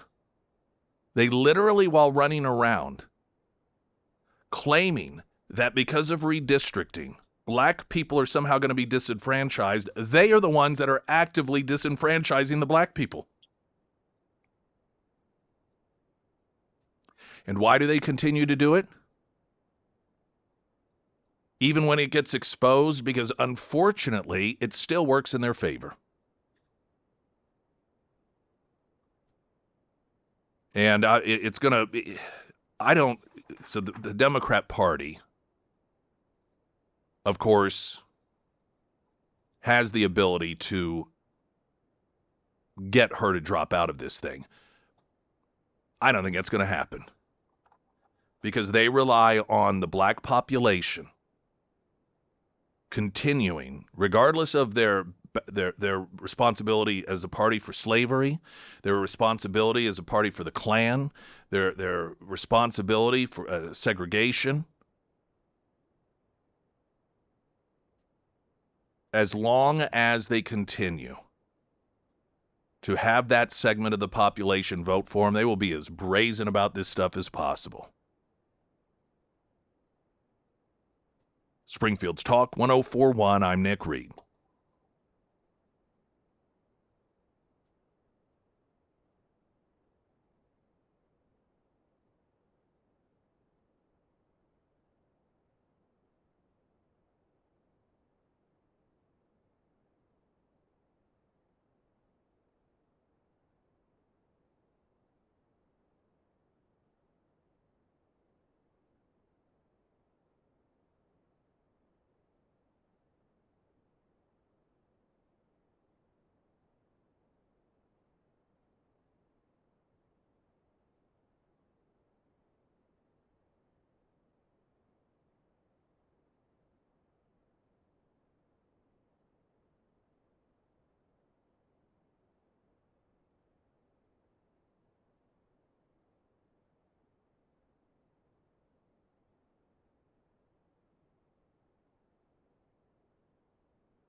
Sarah Myers. Thank you. For my farm folks out there, it's going to be a pretty fun week out there at the Springfield Livestock Marketing Center. Today they'll have a Holstein steer special, and they will also have a dairy sale.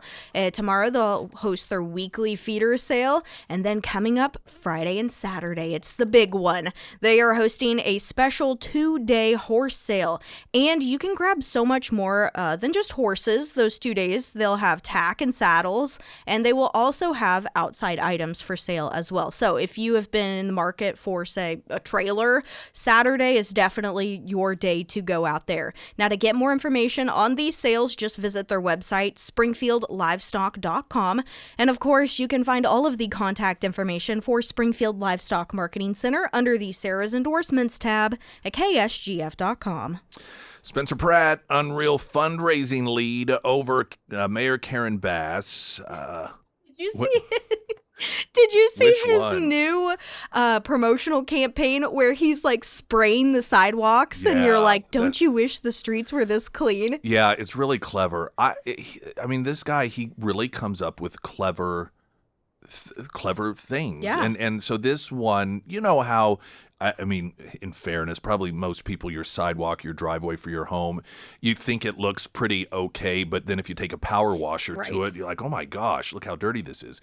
So he had created stencils that said, what does it say? Something about something along the lines of like, don't you wish the streets were always this clean? yeah, and then Spencer Pratt, mayor. Yeah. Sorry to interrupt you, though. No. I'm glad that you did, because I did see this and I thought it was clever. And so it's just video of him or someone with a high power sprayer over that stencil, and then these are being done all over the city. It's just, I mean, it's really smart. Really, this guy is. He's good. He is good. The left can dismiss him as much as they want as somebody who's just some reality TV star. And, you know, for people who are going to put up Ocasio-Cortez as a presidential candidate whose background was a bartender, it's somewhat hilarious that they say Spencer Pratt isn't qualified to be an elected official because he was just a reality TV star. But again, you know, if he were a Democrat, they'd be perfectly fine. They would be touting him as the greatest thing under the sun. But of course, he's a Republican. He's Republican, but he's running as a citizen. Did you hear him talk about why he's Republican? Mm-mm. He was asked this question: what made him a Republican? And even though, again, he steers away from that label, just because he's like, that's not why I'm doing this. He said, "Here's the deal. After his character became relevant in terms of pop culture on the TV show The Hills, in which his character was that of a villain, he would get all sorts of threats. And, you know, some of those threats, I'm sure, weren't just, oh, you're awful and angry, but you get, you know, some crazy chick that thinks we're supposed to be married. But he had, like a lot of those people, their own private security. And he had been told by not only his own private security, but law enforcement, because of legitimate threats against him, you need to get a firearm. And so he was one that was not at all about firearms, but all of a sudden he's being told by law enforcement, you and your family, your lives are potentially in danger. So not only did he seek to learn how to responsibly use a firearm, so did his wife. And they wanted to be able to have concealed carry so that because they recognize being out is when they are, in all likelihood, or more likely to be killed by some psycho. And he found that there was only one party that believed he had the right to defend himself and his family in that way, and that the Democrats did not. And he said, so it was just self-preservation when it really came down to it. I had one political party support my desire to protect my family's safety, and another political party that did not. And that's what made the decision for me when it came to family.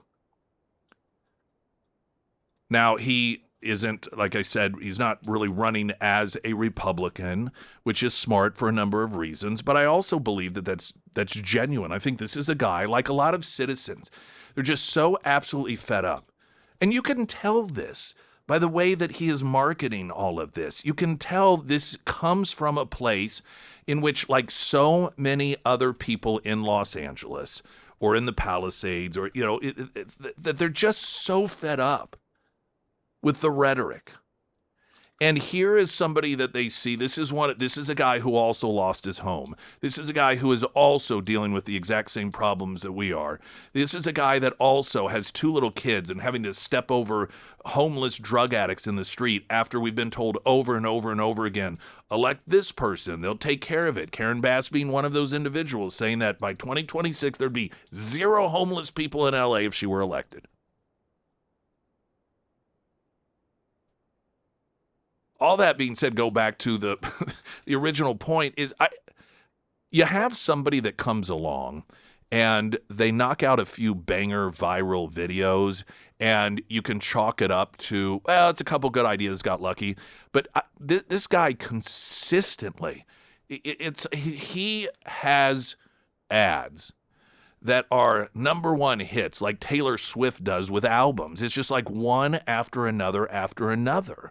And you can't consistently produce those sorts of results unless something's going on pretty sharp up in the old brain. Now, of course, I guess it could be somebody behind the curtain, but you can see when he has conversations with journalists, when he is on the debate stage, he's on point. And so he really is legit and real. Now, that being said, we're going to take a break here. Drew Carey has lashed out at not just Spencer Pratt, but anyone who's going to vote for him.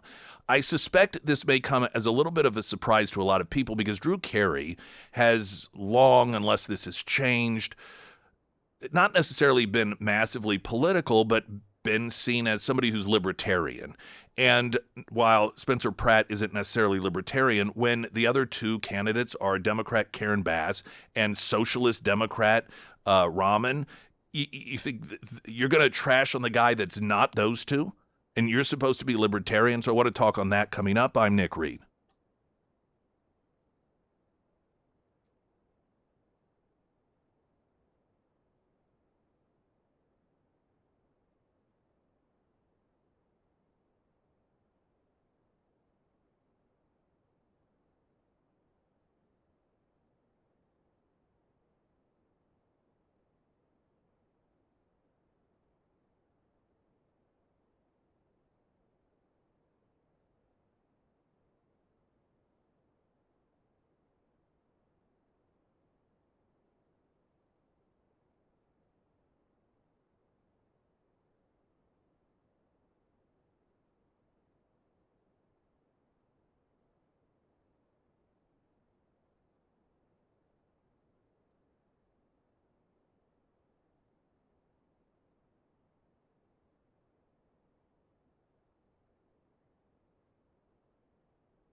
Emily Johnson, House Theory Realty, her husband Will, he's totally awesome as well. And you've got, it's like Batman and Robin, those 2. I don't know if that's a good comparison, but they work fantastic as a team, both having their area of expertise. And when it comes to Emily Johnson, of course, all things home buying and selling, looking in town or maybe out a little bit, but those big land purchases, like 1,200 acres with a ranch and a couple barns. And that oftentimes is a different beast that involves a different area of expertise. And that's where Will, her husband, comes in. That is his forte. And so the great thing about that team together is that you are completely covered no matter what sort of home or plot of land for a home you're looking to purchase. It might be 1/8 of an acre in the middle of a neighborhood. In fact, in my neighborhood, one recently sold, and somebody's breaking ground there. Or you're looking for the 3,000 or 3,000 acres.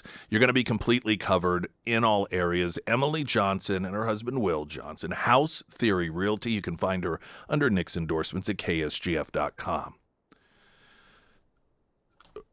Now, I didn't get into the details of it, but I started off talking about Spencer Pratt and his fundraising lead over Karen Bass. And the latest campaign filing from the LA mayoral race shows Pratt has managed to raise over $2.7 million in contributions between April 19th and May 16th. His massive spike in campaign funds gives him nearly 10 times advantage over incumbent Mayor Karen Bass financially, who managed to pull in a measly $282,000 over the same period. The separate story, the separate story is that Spencer Pratt has managed to raise over $2.7 million in contributions between April 19th and May 16th. His massive spike in campaign funds gives him nearly 10 times advantage over incumbent Mayor Karen Bass financially, who managed to pull in a measly $282,000 over the same period. Mayoral candidate Spencer Pratt has fired back at Drew Carey after the Price is Right host scorched him on social media on Monday. The former reality TV star, who announced his candidacy for LA mayor earlier this year, took to social media to call out Carey days after he dubbed Pratt a serial scammer. Now, why it is that Drew Carey believes that Spencer Pratt is a serial scammer, I don't know. But he noted in his posting that anyone who is, quote, anyone who votes for or endorses Spencer Pratt for mayor of LA needs to get their head out of their blank. Saying, I understand being angry and unsatisfied, but at least get behind someone competent and not some serial scammer without a soul or moral compass. Now, clearly, we got very personal there, and I don't know whether or not Drew Carey knows something about Spencer Pratt that no one else does. Now, Pratt, his response back was noting, isn't it weird how the two comedians historically lashing out against me are both in the Epstein files? What are the odds? But I want to go back to what Carey is saying. I don't know what his motivation is. And again, I've always believed that he claimed to lean somewhat libertarian. But this is the mindset problem. Saying, I understand being angry and unsatisfied, but at least get behind someone competent. How do you know he's not? I don't know that he is. But I know who isn't. The other people running.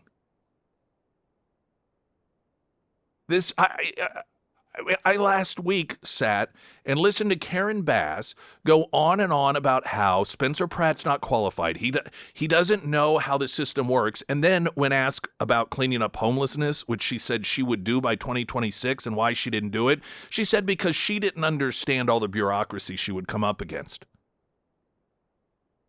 So she's out there claiming Spencer Pratt shouldn't be elected the mayor of LA because he doesn't know how the system works. But then when she hasn't done what she said she was going to do, she says it's because I didn't understand how the system works. I mean, we've got to start thinking here.